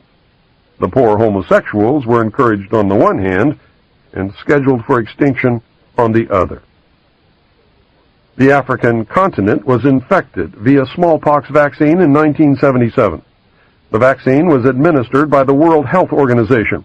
According to Dr. Robert Strecker, without a cure, the entire black population of Africa will be dead within 15 years. Some countries are well beyond epidemic status. The United States population was infected in 1978 with the hepatitis B vaccine. Dr. Wolf Zmunis, the ex-roommate of Pope John Paul II, was the mastermind behind the November 78 to October 79 and March 80 to October 81 experimental hepatitis B vaccine trials conducted by the Centers for Disease Control in New York, San Francisco, and 4 other American cities. He loosed the plague of AIDS upon the American people. The gay population was infected. The ads for participants specifically asked for promiscuous homosexual male volunteers. Whatever causes AIDS was in the vaccine. The vaccine was manufactured and bottled in Phoenix, Arizona. Many other population controls have been promulgated. The reduction of the world's population to workable levels has been virtually assured. It is only a matter of time. The problem will be to curtail further human reproduction beyond approved levels. To handle that problem, the New World Order will adopt a communist Chinese model of population control. It is the only population control program that has ever worked. The old and infirm have been periodically murdered, and couples are forbidden to have more than one child. Penalties are so severe that families in China with 2 children are extremely rare. 3 children families are non-existent. A surprising byproduct is that Chinese children as a group are treated better than any other national grouping of children in the world, including the United States. Tobacco fields in the United States have been fertilized with the radioactive tailings from uranium mines, resulting in a tremendous increase in the incidence of lip, mouth, throat, and lung cancer. If you do not believe it, just look at the incidence of lung cancer per capita before 1950 and compare it to the lung cancer per capita at the present time. Are those who smoke committing suicide? Or are they being murdered? We have watched the news in horror as story after story unfolded, revealing that the Army and the Central Intelligence Agency had released germs and viruses into the population to test their biological warfare capability. In light of what you have now learned, you should know that it was really to reduce population. It is a matter of public record that investigations into cover-ups of radioactive leaks into the atmosphere and into groundwater have revealed that some leaks were not accidental, but were purposeful. Some areas of the country now have such a high rate of cancer that virtually everyone who lives in these areas will die other than a natural death. The true extent of radioactive gases, waste, and toxic material, especially cesium-137, strontium-90, uranium mine and mill tailings, thorium-230, radium-226, and radon-222, that has leaked or has been purposefully planted in the atmosphere, soil, and groundwater is far beyond anything you or I can imagine. Every investigation has revealed that the true figures regarding radioactive leakage are much larger than official figures, and the real numbers may never be known. Cover-up has become standard operating procedure at all levels and in all departments of government. Do we dream reality, or is reality a dream? The New World Order will eliminate the population threat in several ways. Complete control of individual behavior may be established using electronic or chemical implants. No one will be allowed to have a child without permission. Stiff penalties wait for those who ignore the law. The violent, the old, the infirm, the handicapped, and the unproductive will be killed. Private property will be abolished. Since religion helped to create the population problem, it will not be tolerated except for the approved state-controlled religion, which will evolve according to man's needs. Man cannot be trusted to safeguard what little is left in the way of natural resources. Technological development and economic growth will be severely cut back. Man will be required to live like his ancestors. Those who learn to be self-sufficient and can adapt to the absence of many of the things that we take for granted today, such as automobiles, will get along fine. Others will suffer terribly. Man will once again conform to the law of the survival of the fittest. No one is going to like the loss of individual freedoms guaranteed us by the Constitution and the Bill of Rights. I do not like or agree with what is planned.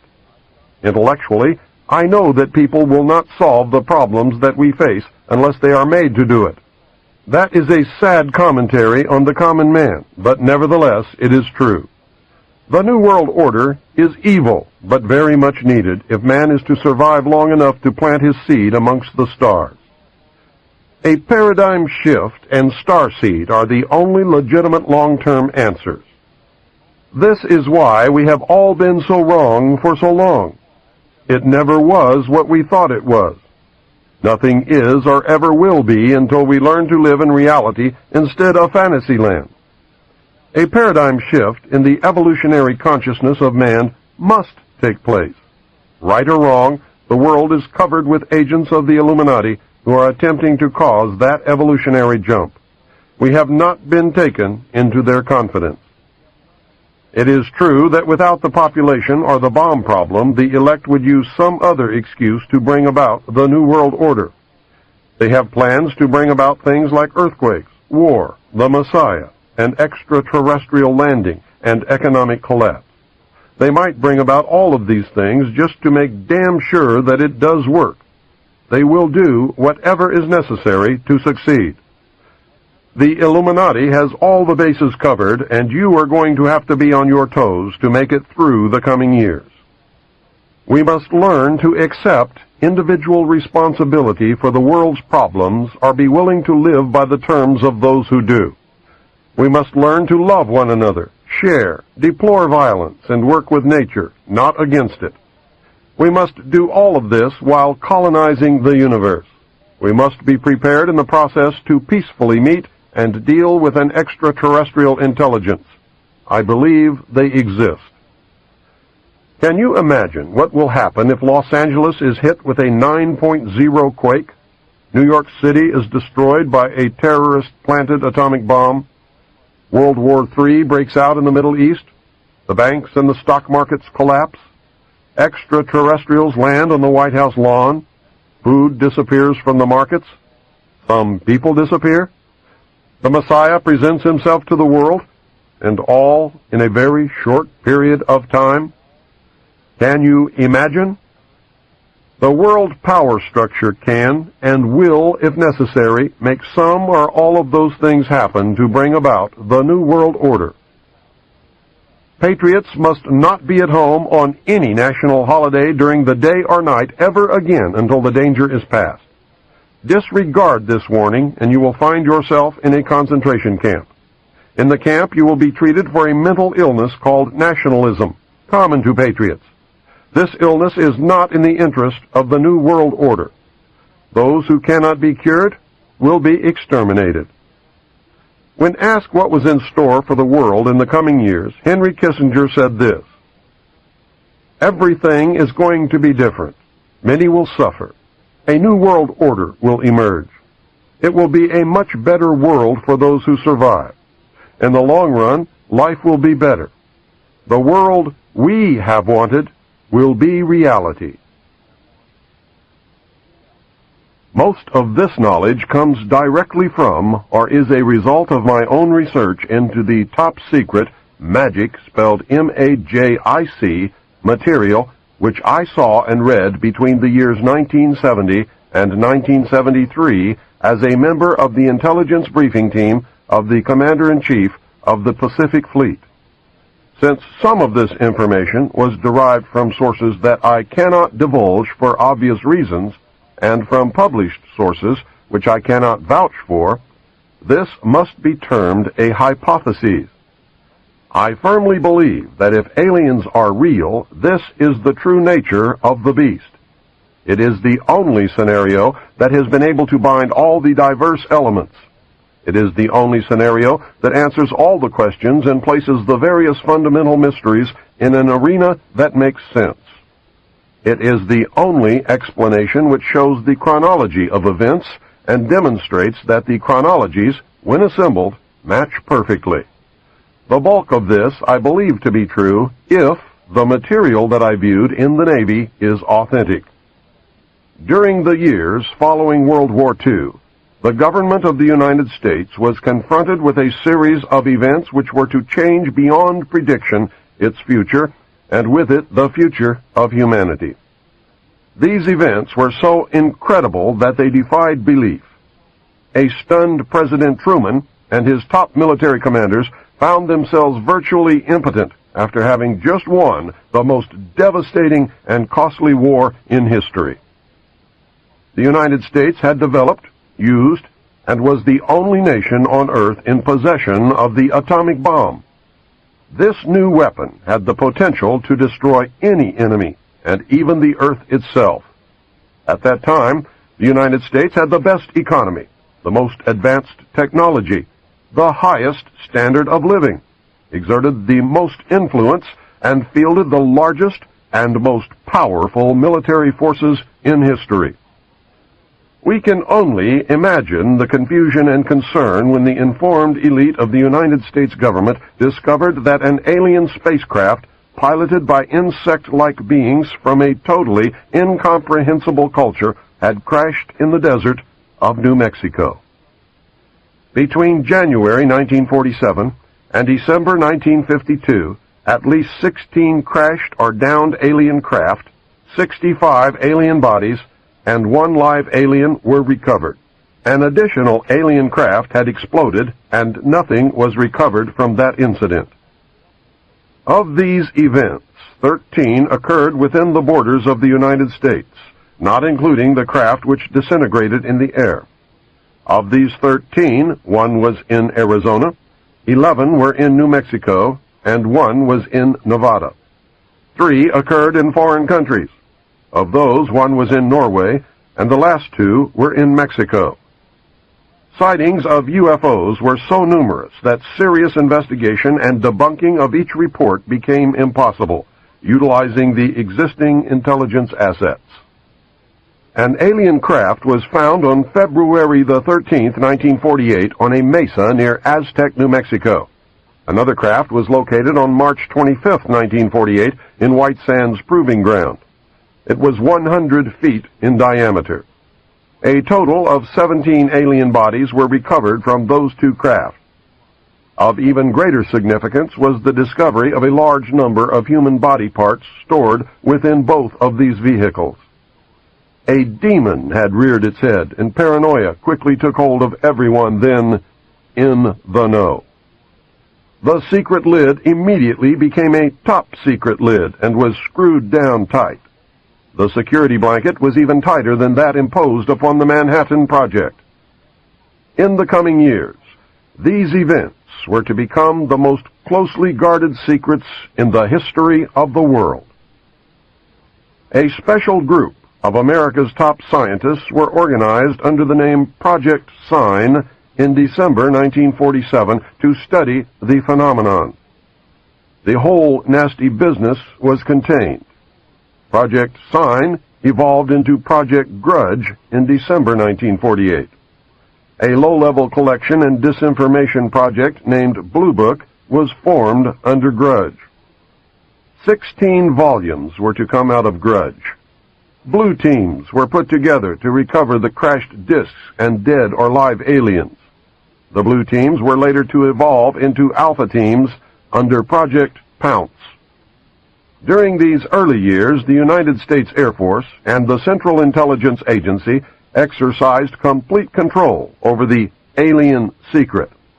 In fact, the CIA was formed by presidential executive order first as the Central Intelligence Group for the express purpose of dealing with the alien presence. Later, the National Security Act was passed, establishing it as the Central Intelligence Agency. The National Security Council was established to oversee the intelligence community and especially the alien endeavor.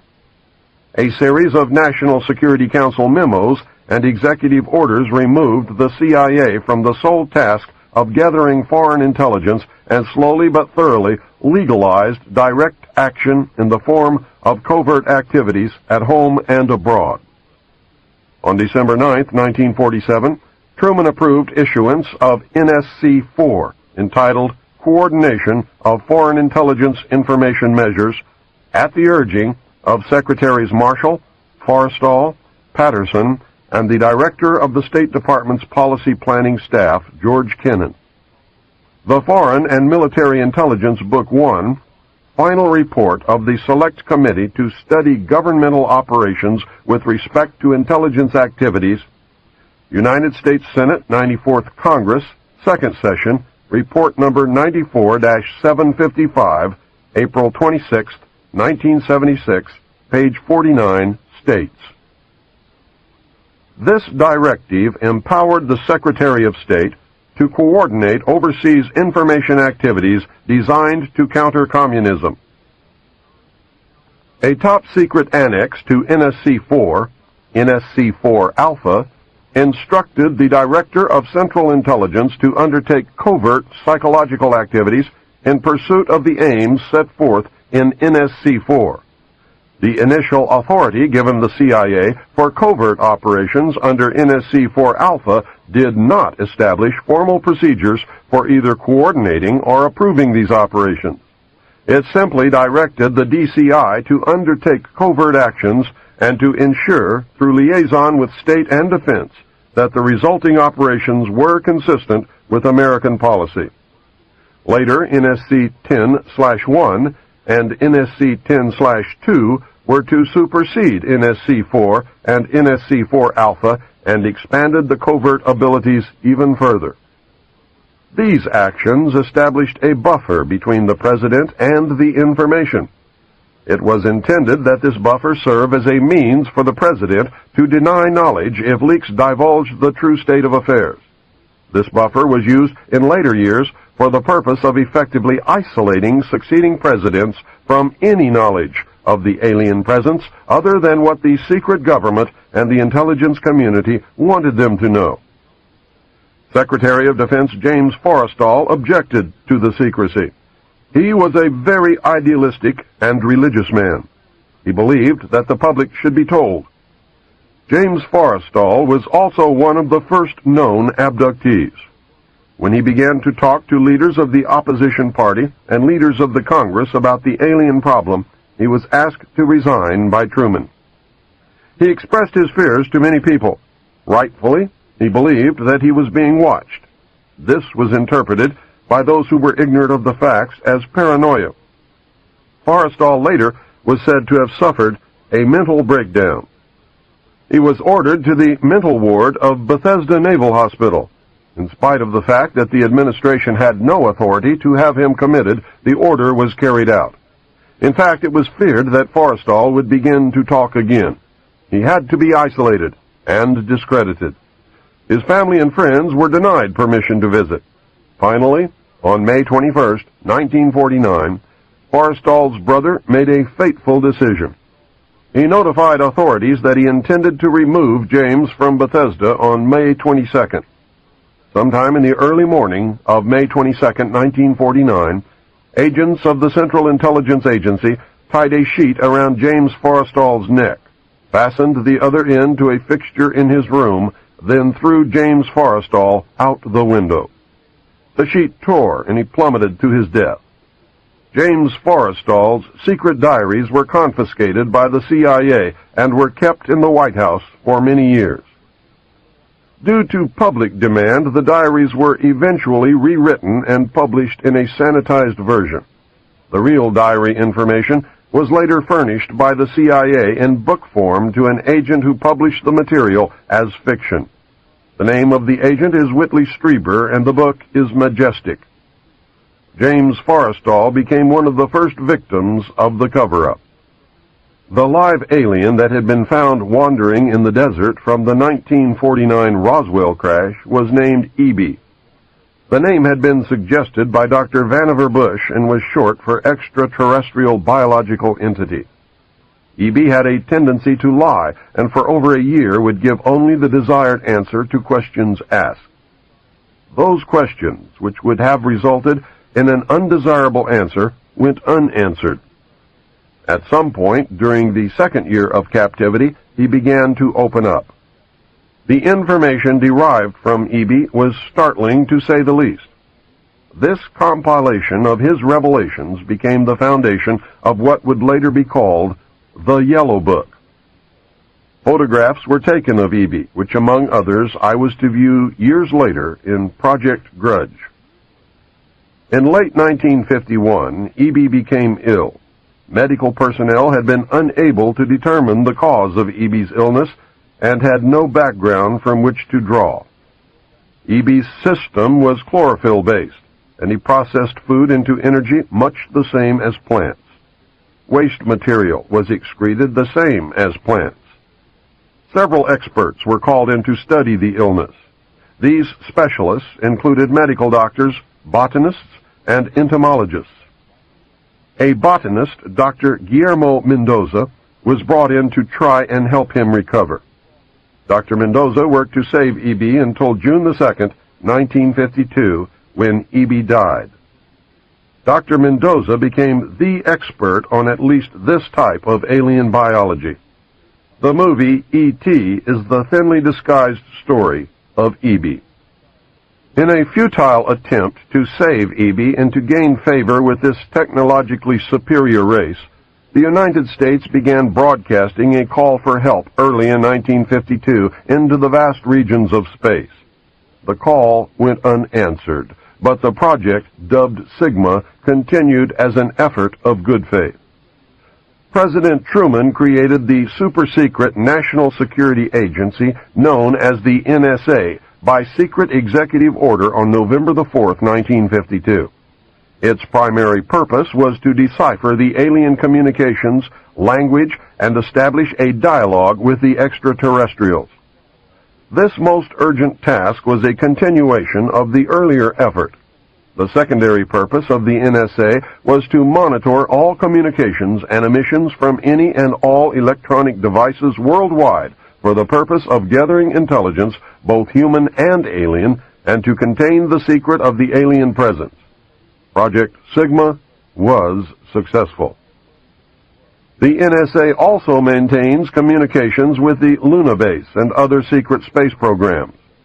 By executive order of the President, the NSA is exempt from all laws which do not specifically name the NSA in the text of the law as being subject to that law. That means that if the agency is not spelled out in the text of any and every law passed by the Congress, It is not subject to that or those laws. The NSA now performs many other duties, and in fact is the premier agency within the intelligence network. Today, the NSA receives approximately 75% of the monies allotted to the intelligence community. The old saying, "Where the money goes, therein the power resides," is true. The Director of Central Intelligence today is a figurehead maintained as a public ruse. The primary task of the NSA is still alien communications, but now includes other extraterrestrial projects as well. President Truman had been keeping our allies, including the Soviet Union, informed of the developing alien problem. This had been done in case the aliens turned out to be a threat to the human race. Plans were formulated to defend the Earth in case of invasion. Great difficulty was encountered in maintaining international secrecy.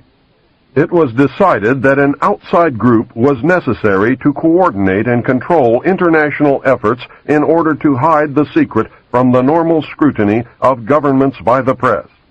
The result was the formation of a secret ruling body which became known as the Bilderberg Group. The group was formed and met for the first time in 1952. They were named after the first publicly known meeting place, the Bilderberg Hotel. That public meeting took place in 1954. They were nicknamed the Bilderbergers. The headquarters of this group is in The Hague. The Bilderbergers evolved into a secret world government that now controls everything.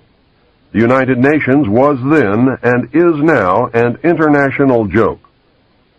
Beginning in 1953, a new president occupied the White House.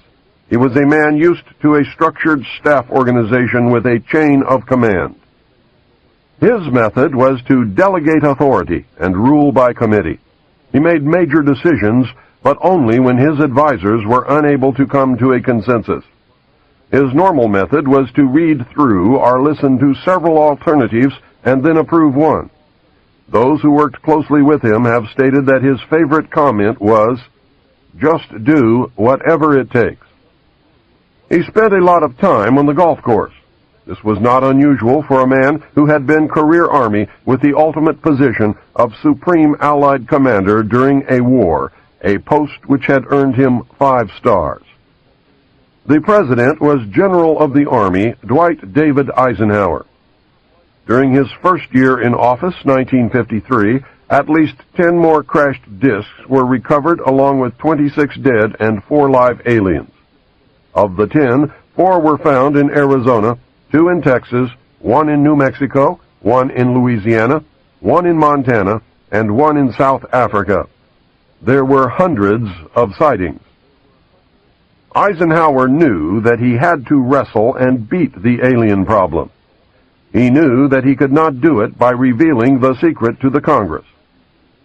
Early in 1953, the new president turned to his friend and fellow member of the Council on Foreign Relations, Nelson Rockefeller.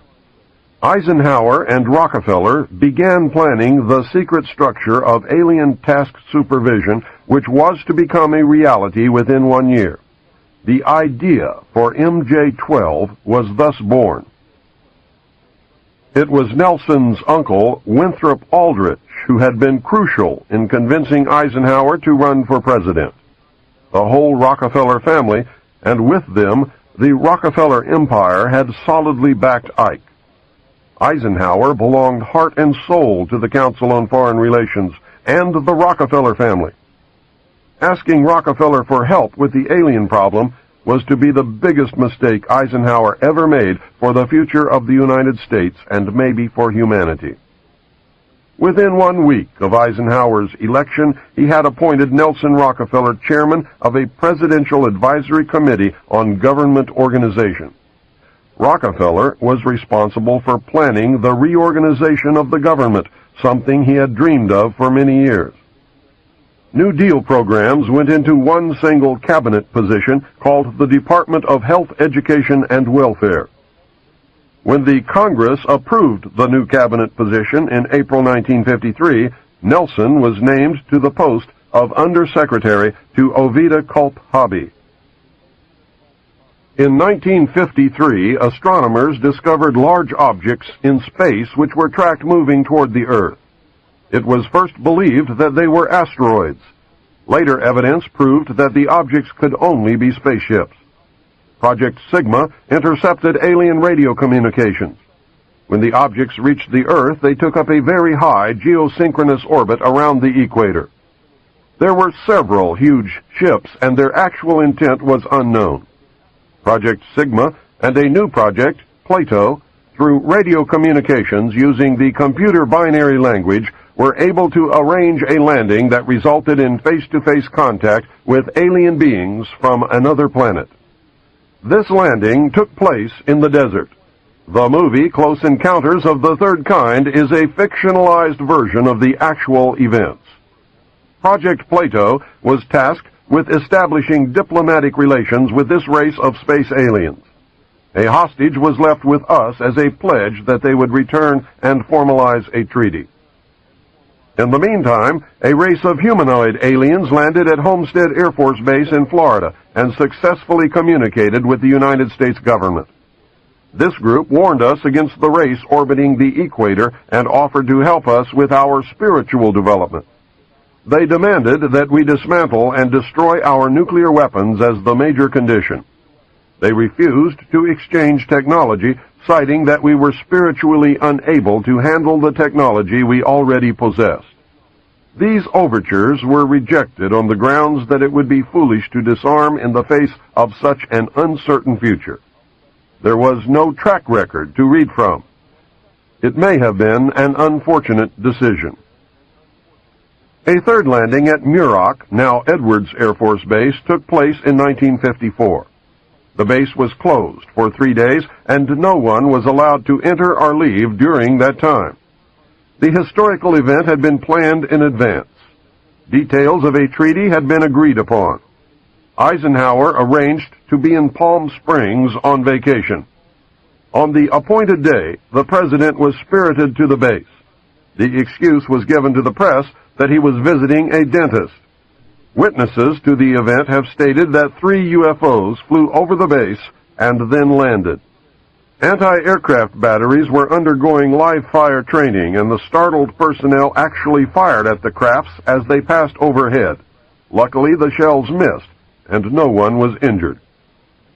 President Eisenhower met with the aliens on February the 20th, 1954, and a formal treaty between the alien nation and the United States of America was signed. We then received our first alien ambassador from outer space. He was the hostage that had been left at the first landing in the desert. His name and title was His Omnipotent Highness Krill. In the American tradition of disdain for royal titles, he was secretly called Original Hostage Krill. Shortly after this meeting, President Eisenhower suffered a heart attack. 4 others present at the meeting were Franklin Allen of the Hearst newspapers, Edwin Norse of Brookings Institute, Gerald Light of Metaphysical Research fame, and Catholic Bishop McIntyre of Los Angeles. Their reaction was judged as the microcosm of what the public reaction might be. Based upon this reaction, it was decided that the public could not be told. Later studies confirmed the decision as sound. An emotionally revealing letter written by Gerald Light spells it out in chilling detail. It reads, "My dear friend, I have just returned from Muroc. The report is true. Devastatingly true. I made the journey in company with Franklin Allen of the Hearst papers and Edwin Norse of Brookings Institute, who was Truman's erstwhile financial advisor, and Bishop McIntyre of Los Angeles. Keep these names confidential for the present, please. When we were allowed to enter the restricted section, after about 6 hours in which we were checked out on every possible item, event, incident, and aspect of our personal and public lives, I had the distinct feeling that the world had come to an end with fantastic realism. For I have never seen so many human beings in a state of complete collapse and confusion, as they realized that their own world had indeed ended with such finality as to beggar description. The reality of other plane aeroforms is now and forever removed from the realms of speculation and made a rather painful part of the consciousness of every responsible scientific and political group. During my 2 days' visit, I saw 5 separate and distinct types of aircraft being studied and handled by our Air Force officials, with the assistance and permission of the Etherians. I have no words to express my reaction. It has finally happened. It is now a matter of history. President Eisenhower, as you may already know, was spirited over to Muroc one night during his visit to Palm Springs recently, and it is my conviction that he will ignore the terrific conflict between the various authorities and go directly to the people via radio and television, if the impasse continues much longer. From what I could gather, an official statement to the country is being prepared for delivery about the middle of May. We know that no such announcement was ever made. The Silence Control Group won the day. We also know that 2 more ships, for which we can find no witnesses, either landed sometime after the 3 or were already at the base before the 3 landed. Gerald Light specifically states that 5 ships were present and were undergoing study by the Air Force. His metaphysical experience is evident in that he calls the entities Etherians. Gerald Light capitalized Etherians, calling attention to the fact that these beings might have been viewed as gods by Mr. Light. The alien emblem was known as the trilateral insignia and was displayed on the craft and worn on the alien uniforms. Both of these landings and the second meeting were filmed. These films exist today. The treaty stated that the aliens would not interfere in our affairs and we would not interfere in theirs. We would keep their presence on Earth a secret. They would furnish us with advanced technology and would help us in our technological development. They would not make any treaty with any other Earth nation. They could abduct humans on a limited and periodic basis for the purpose of medical examination and monitoring of our development, with the stipulation that the humans would not be harmed, would be returned to their point of abduction, would have no memory of the event, and that the alien nation would furnish Majesty 12 with a list of all human contacts and abductees on a regularly scheduled basis. It was agreed that each nation would receive the ambassador of the other for as long as the treaty remained in force. It was further agreed that the alien nation and the United States would exchange 16 personnel with the purpose of learning of each other. The alien guests would remain on Earth. The human guests would travel to the alien point of origin for a specified period of time, then return, at which point a reverse exchange would be made. A reenactment of this event was dramatized in the movie Close Encounters of the Third Kind. A tip-off to who works for whom can be determined by the fact that Dr. J. Allen Hynek served as the technical advisor for the film. I noticed that the top-secret report containing the official version of the truth of the alien question, entitled Project Grudge, which I read while in the Navy, was co-authored by Lieutenant Colonel Friend and Dr. J. Allen Hynek, who was cited as a Central Intelligence Agency asset attached to Project Grudge. Dr. Hynek, the one who debunked many legitimate UFO incidents when he functioned as the scientific member of the very public Project Blue Book. Dr. Hynek is the man responsible for the infamous "it was only swamp gas" statement. It was agreed that bases would be constructed underground for the use of the alien nation, and that 2 bases would be constructed for the joint use of the alien nation and the United States government. Exchange of technology would take place in the jointly occupied bases. These alien bases would be constructed under Indian reservations in the Four Corners area of Utah, Colorado, New Mexico, and Arizona, and one would be constructed in an area known as Dreamland. Dreamland was built in the Mojave Desert near or in a place called Yucca. I cannot remember if it was Yucca Valley, Yucca Flat, or Yucca Proving Ground, but Yucca Valley is what I always seem to want to say. More UFO sightings and incidents occur in the Mojave Desert of California than any other place in the world. So many, in fact, that no one even bothers to make reports. Anyone who ventures into the desert to talk to the residents will be astounded by the frequency of activity and with the degree of acceptance demonstrated by those who have come to regard UFOs as normal. This is the end of Side 3.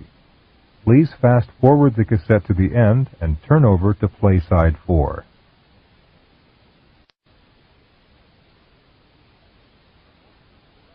According to the documents that I read, all alien areas are under complete control of the Naval Department. All personnel who work in these complexes receive their checks from the Navy through a subcontractor. The checks never make reference to the government or the Navy. Construction of the bases began immediately, but progress was slow. Large amounts of money were made available in 1957. Work continued on the Yellow Book. Project Red Light was formed, and experimentation in test-flying alien craft was begun in earnest. A super top-secret facility was built at Groom Lake in Nevada in the midst of the weapons test range.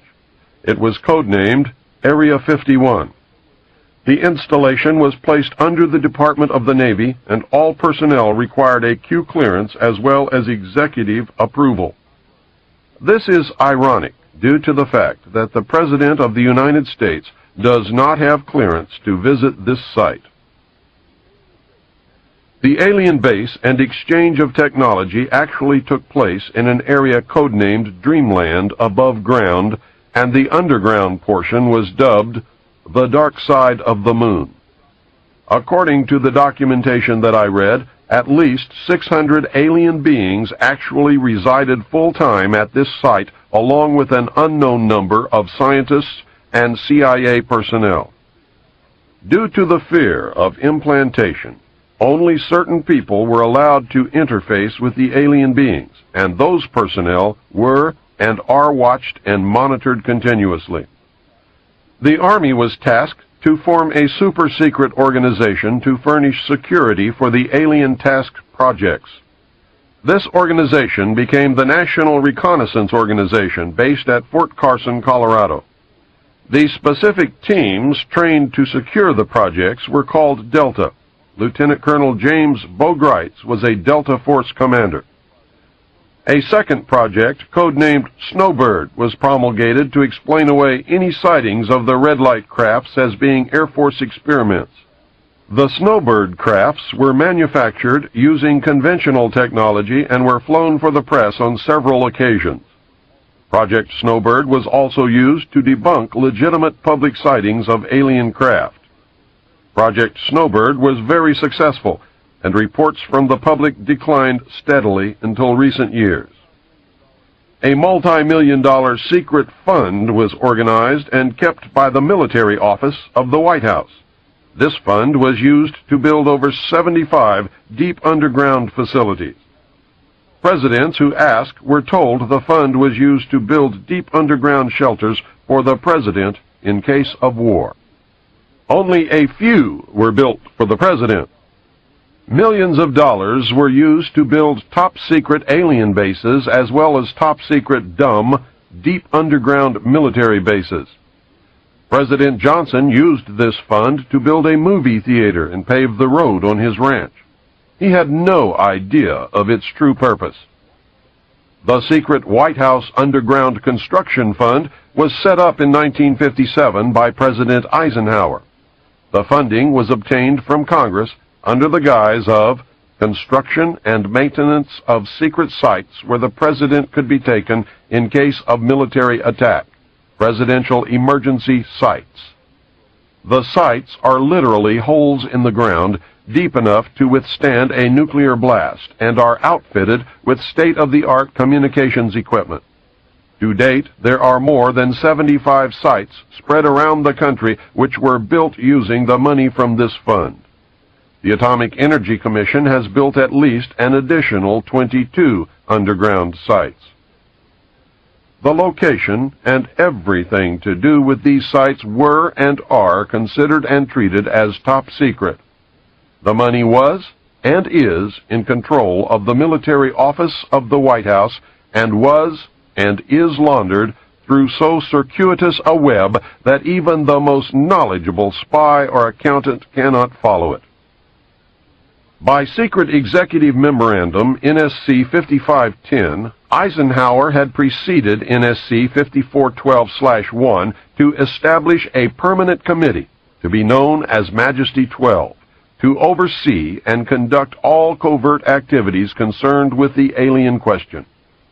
There were 19 members of Majesty 12.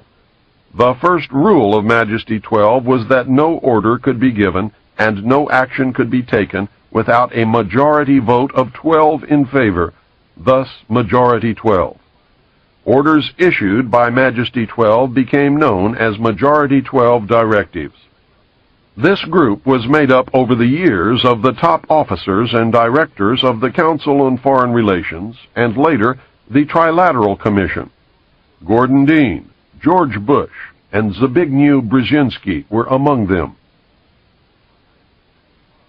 By 1955, it became obvious that the aliens had deceived Eisenhower and had broken the treaty. Mutilated humans were being found, along with mutilated animals across the United States. It was suspected that the aliens were not submitting a complete list of human contacts and abductees to Majesty 12, and it was suspected that not all abductees had been returned. The Soviet Union was suspected of interfacing with them, and this proved to be true. The aliens stated that they had been and were then manipulating masses of people through secret societies, witchcraft, magic, the occult, and religion. You must understand that this claim could also be a manipulation. After several Air Force combat air engagements with alien craft, it also became apparent that our weapons were no match against them. In November 1955, NSC 5412/2 was issued, establishing a study committee to explore all factors which are involved in the making and implementing of foreign policy in the nuclear age. This was only a blanket of snow that covered the real subject of study, the alien question. By Secret Executive Memorandum NSC 5511 in 1954, President Eisenhower had commissioned the study group to examine all the facts, evidence, lies, and deception, and discover the truth of the alien question. A major finding of the alien study was that the public could not be told. It was believed that this would most certainly lead to economic collapse, collapse of the religious structure, and national panic, which could lead into anarchy. Secrecy thus continued. An offshoot of this finding was that if the public could not be told, Congress could not be told.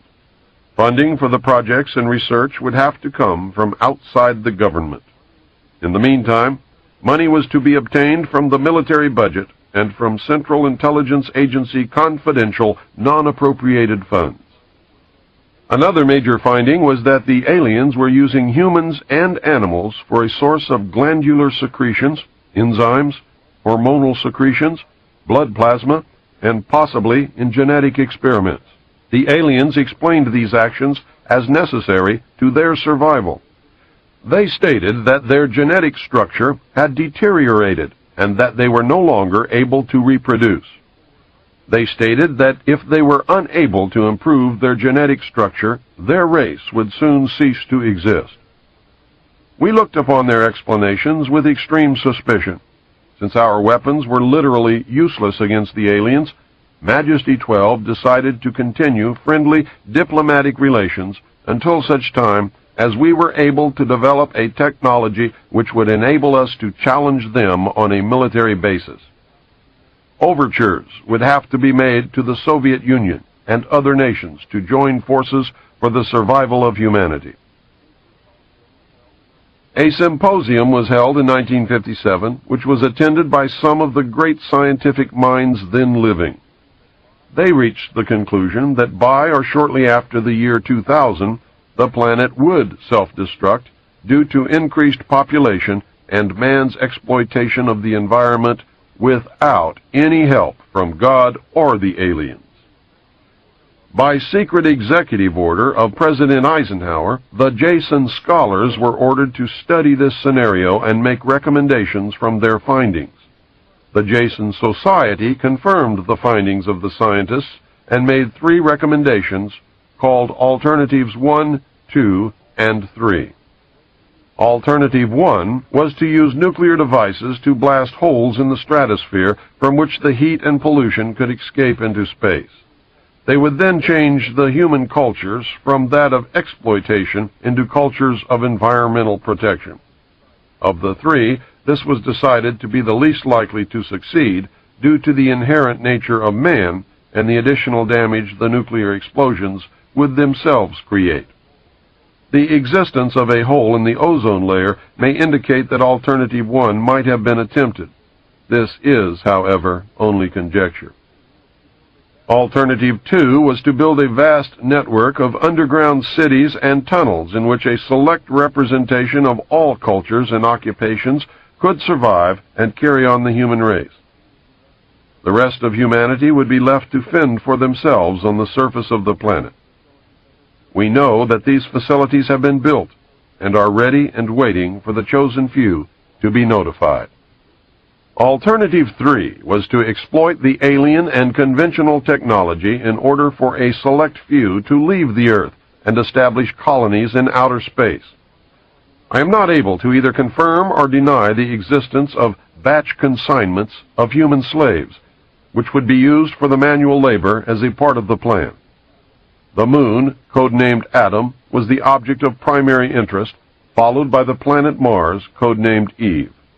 I am now in possession of official NASA photographs of one of the moon bases. I believe that the Mars colony is also a reality. As a delaying action, all 3 alternatives included birth control, sterilization, and the introduction of deadly microbes to control or slow the growth of the Earth's population. AIDS is only one result of these plans. It was decided by the elite that since the population must be reduced and controlled, it would be in the best interest of the human race to rid ourselves of the undesirable elements of our society. Specific targeted populations included blacks, Hispanics, and homosexuals. The joint United States and Soviet leadership dismissed Alternative 1, but ordered work to begin on Alternatives 2 and 3 virtually at the same time. In 1959, the Rand Corporation hosted a deep underground construction symposium. In the symposium report, machines are pictured and described which could bore a tunnel 45 feet in diameter at the rate of 5 feet per hour in 1959. It also displays pictures of huge tunnels and underground vaults containing what appeared to be complex facilities and possibly even cities. It appears that the previous 5 years of all-out underground construction had made significant progress by that time. The official space program was boosted by President Kennedy in his inaugural address when he mandated that the United States put a man on the moon before the end of the decade. Although innocent in its conception, this mandate enabled those in charge to funnel vast amounts of money into black projects and conceal the real space program from the American people. A similar program in the Soviet Union served the same purpose. In fact, a joint alien United States and Soviet Union base existed on the moon at the very moment Kennedy spoke the words. During the United States' initial space exploration and the moon landings, every launch was accompanied by alien craft. On November 20th, 1990, Los Angeles TV Channel 2 announced that a separate red, glowing, round-shaped object accompanied the space shuttle Atlantis on its latest classified military mission. That was the first public admission. A moon base, Luna, was photographed by the lunar orbiter and filmed by the Apollo astronauts. Domes, spires, tall round structures which look like silos, huge T-shaped mining vehicles that left stitch-like tracks in the lunar surface, and extremely large as well as small alien craft appear in the official NASA photographs.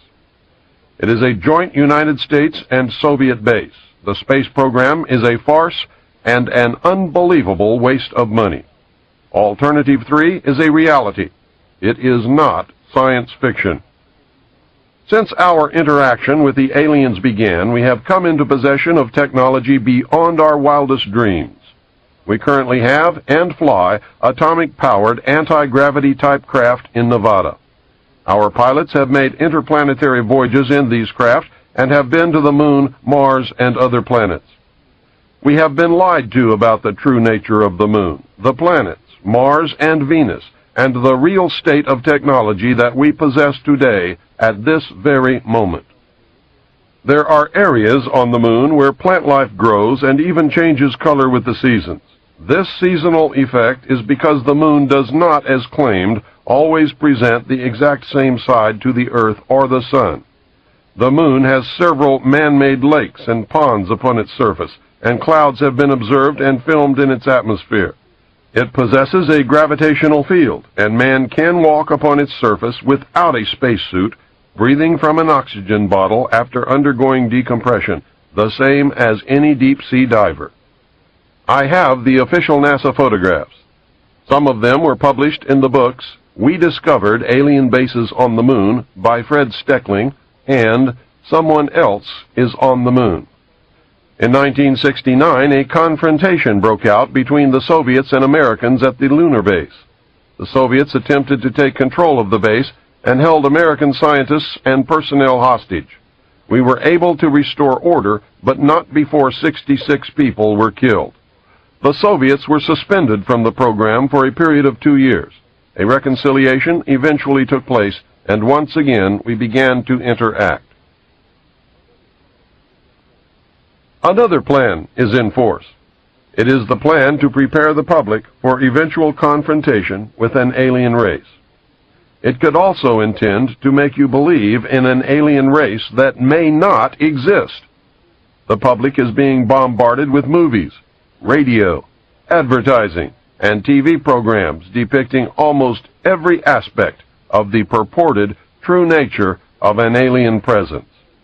This includes the good and the bad. Look around and pay attention. Someone is planning to make their presence known, and the government is preparing you for it. They do not want any panic. The unprecedented number of sightings worldwide indicates that public exposure is not far off. Never in history have there been so many incidents involving UFOs, and never in history have there been so many official acknowledgments. For many years, the secret government has been importing drugs and selling them to the people, mainly the poor and minorities. Social welfare programs were put into place to create a dependent, non-working element in our society. The government then began to remove these programs to force people into a criminal class that did not exist in the 50s and 60s. The government encouraged the manufacture and importation of military firearms for the criminals to use. This is intended to foster a feeling of insecurity, which would lead the American people to voluntarily disarm themselves by passing laws against firearms. Using drugs and hypnosis on mental patients in a process called Orion, the CIA inculcated the desire in these people to open fire on schoolyards and thus inflame the anti-gun lobby.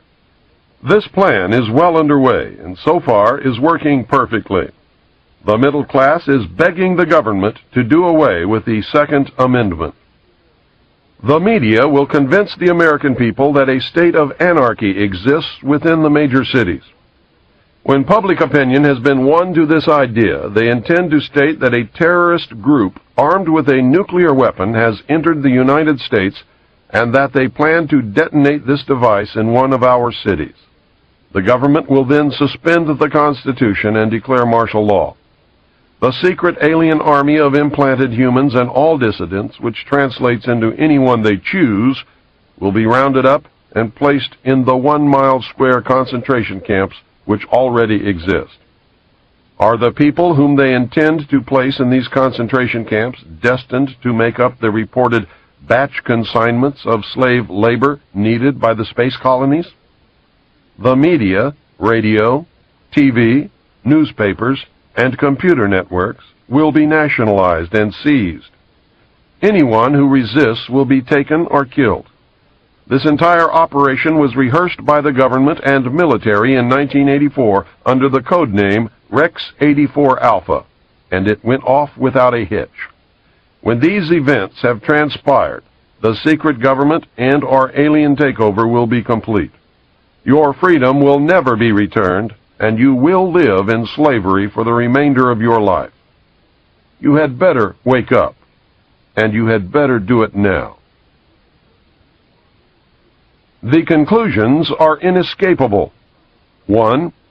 The secret power structure may believe that by our own ignorance or by divine decree, planet Earth will self-destruct sometime in the near future. These men sincerely believe that they are doing the right thing in their attempt to save the human race. It is terribly ironic that they have been forced to take as their partner an alien race which is itself engaged in a monumental struggle for survival. Many moral and legal compromises may have been made in this joint effort. These compromises were made in error and must be corrected. Those responsible should be brought to account for their actions. I can understand the fear and urgency that must have been instrumental in the decision not to tell the public. Obviously, I disagree with that decision. Throughout history, small but powerful groups of men have consistently felt that they alone were capable of deciding the fates of millions. Throughout history, they have been wrong. This great nation owes its very existence to the principles of freedom and democracy. I believe with all my heart that the United States of America cannot and will not succeed in any effort that ignores those principles. Full disclosure to the public should be made, and we should proceed to save the human race together. 2. We are being manipulated by a joint human alien power structure which will result in a one-world government and the partial enslavement of the human race.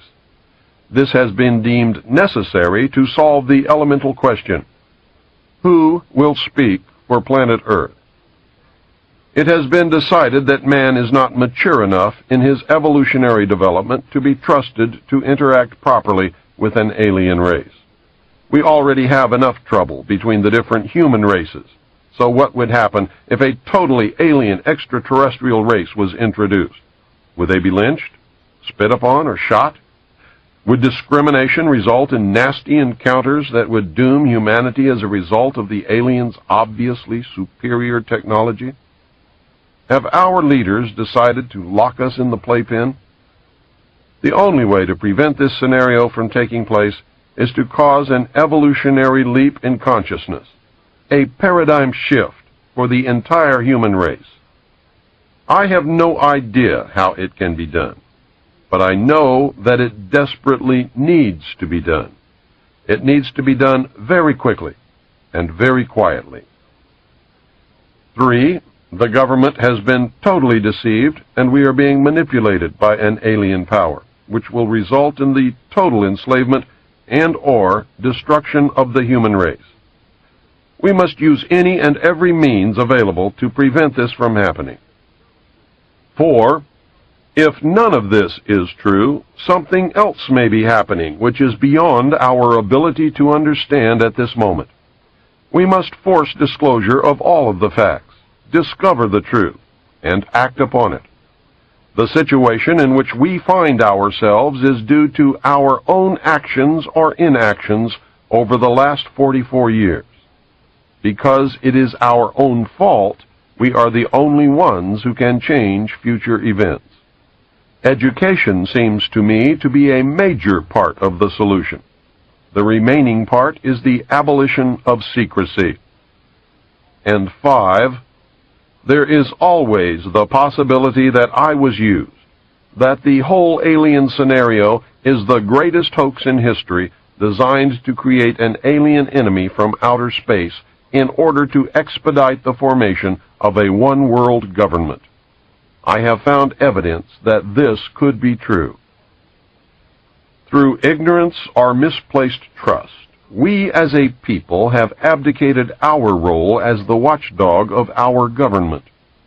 Our government was founded of the people, for the people, by the people. There was no mention or intent ever to abdicate our role and place our total trust in a handful of men who meet secretly to decide our fate. In fact, the structure of our government was designed to prevent that from ever happening. If we had done our jobs as citizens, we would never have reached this point. Most of us are completely ignorant as to even the most basic functions of our government. We have truly become a nation of sheep. And sheep are always eventually led to slaughter. It is time to stand up in the manner of our forefathers and walk like men. You must understand that, real or not, the purported presence of aliens have been used to neutralize certain widely different segments of the population. Don't worry, the benevolent Space Brothers will save you. It can also be used to fill the need for an extraterrestrial threat to justify the formation of a new world order. The aliens are eating us.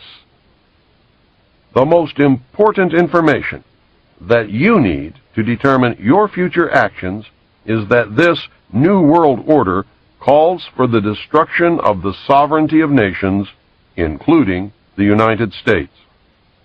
The new world order cannot and will not allow our Constitution to continue to exist. The new world order will be a totalitarian socialist system. We will be slaves shackled to a cashless system of economic control.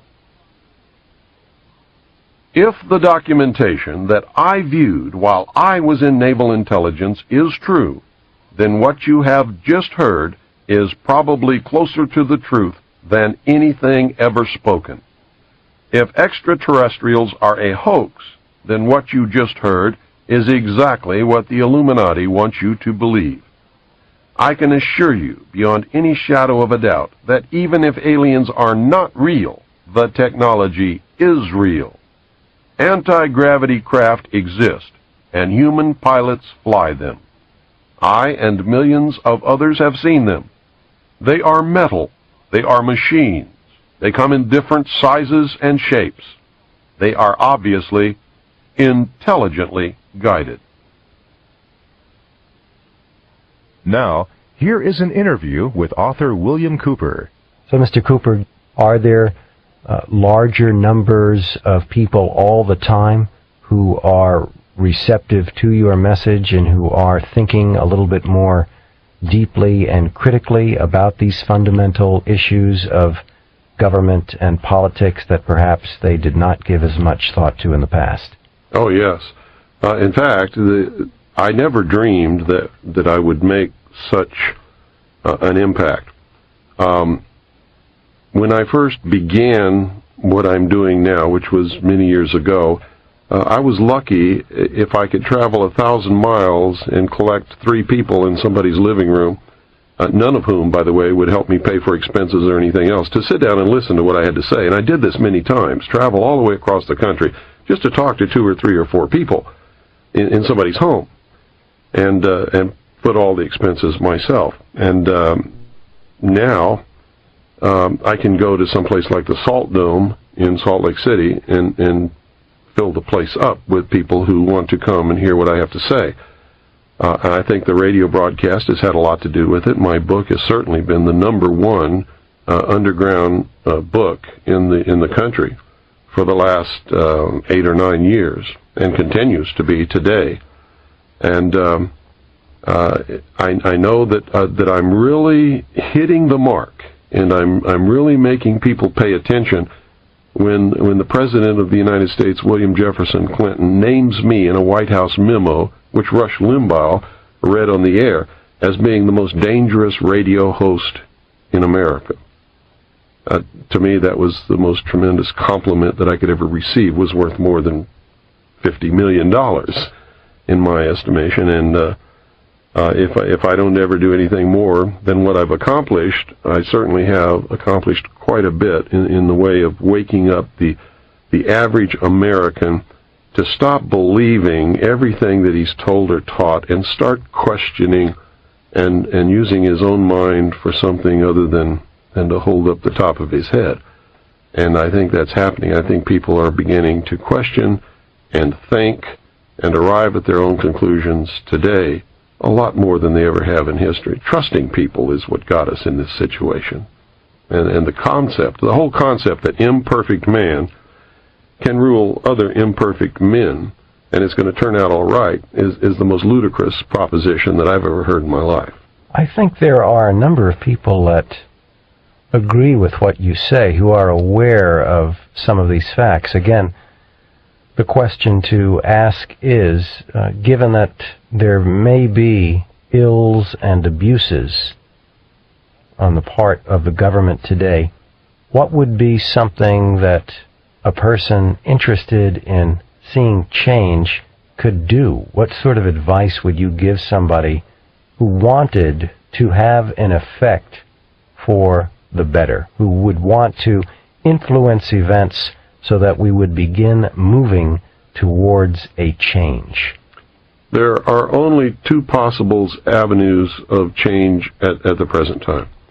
One is civil war, which we are heading toward right now. We are rushing toward a civil war in this country. And I foresee that is probably the most reasonable expectation that we can see happening. Not that I want it to happen, not that a civil war is reasonable, but it's the reasonable conclusion after looking at the whole picture.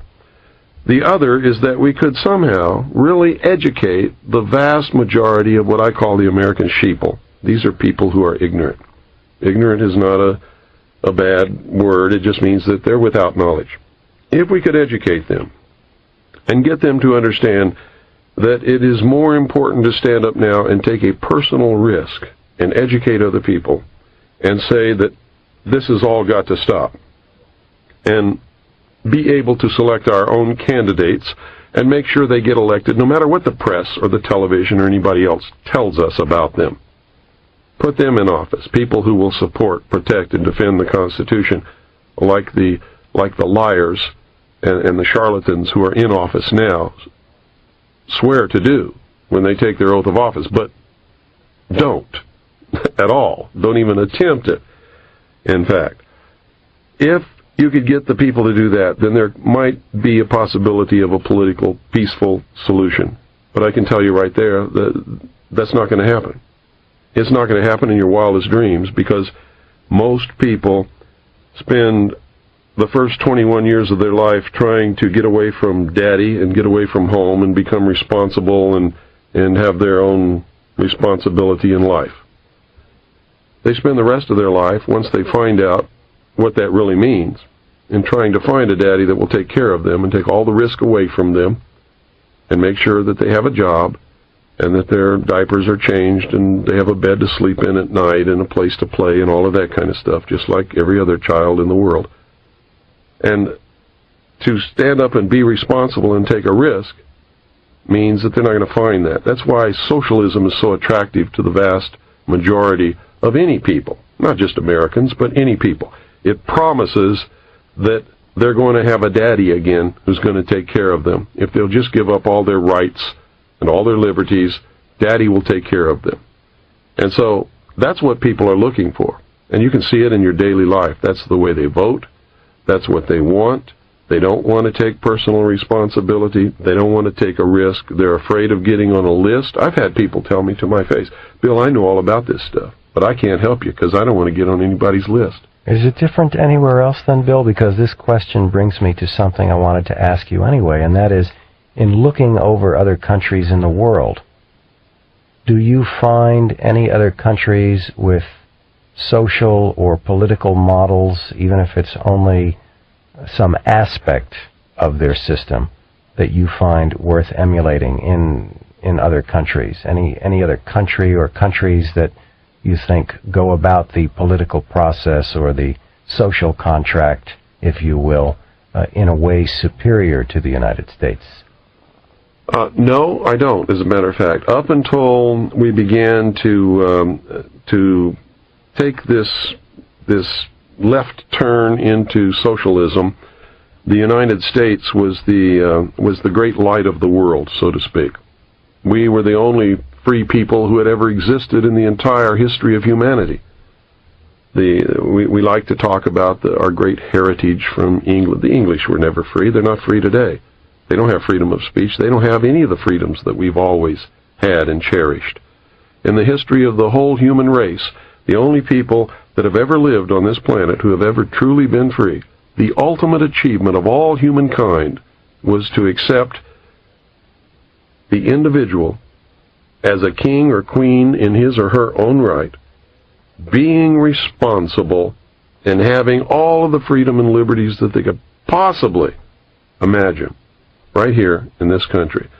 And we created a government that was supposed to have a balance of power and was limited, strictly limited by the Constitution, and only given a very few powers in order to protect the freedom of the common man.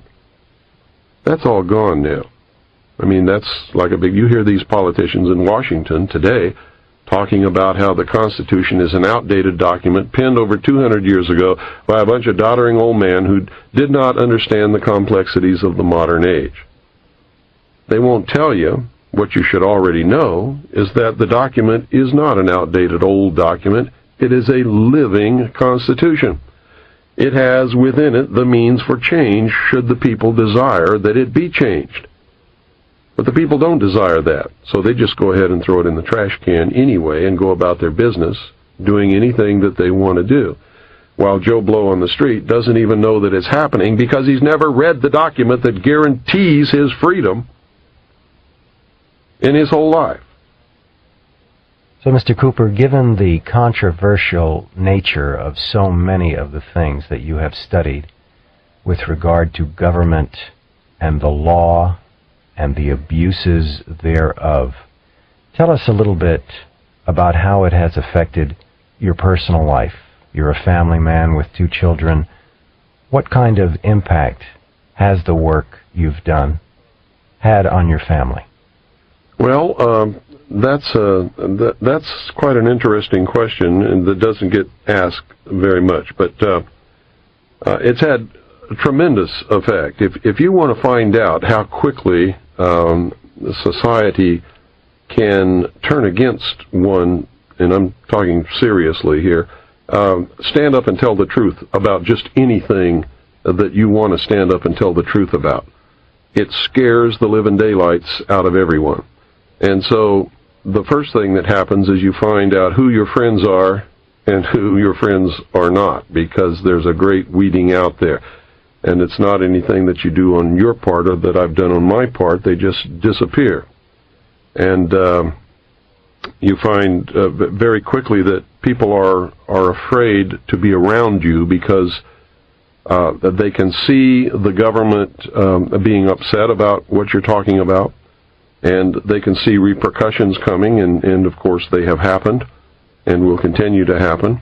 And ultimately, I really believe that there will be some kind of a terminal point where they decide that they're not just not going to put up with this pest anymore, and that's going to be the end of me. We have been literally financially in the ditch.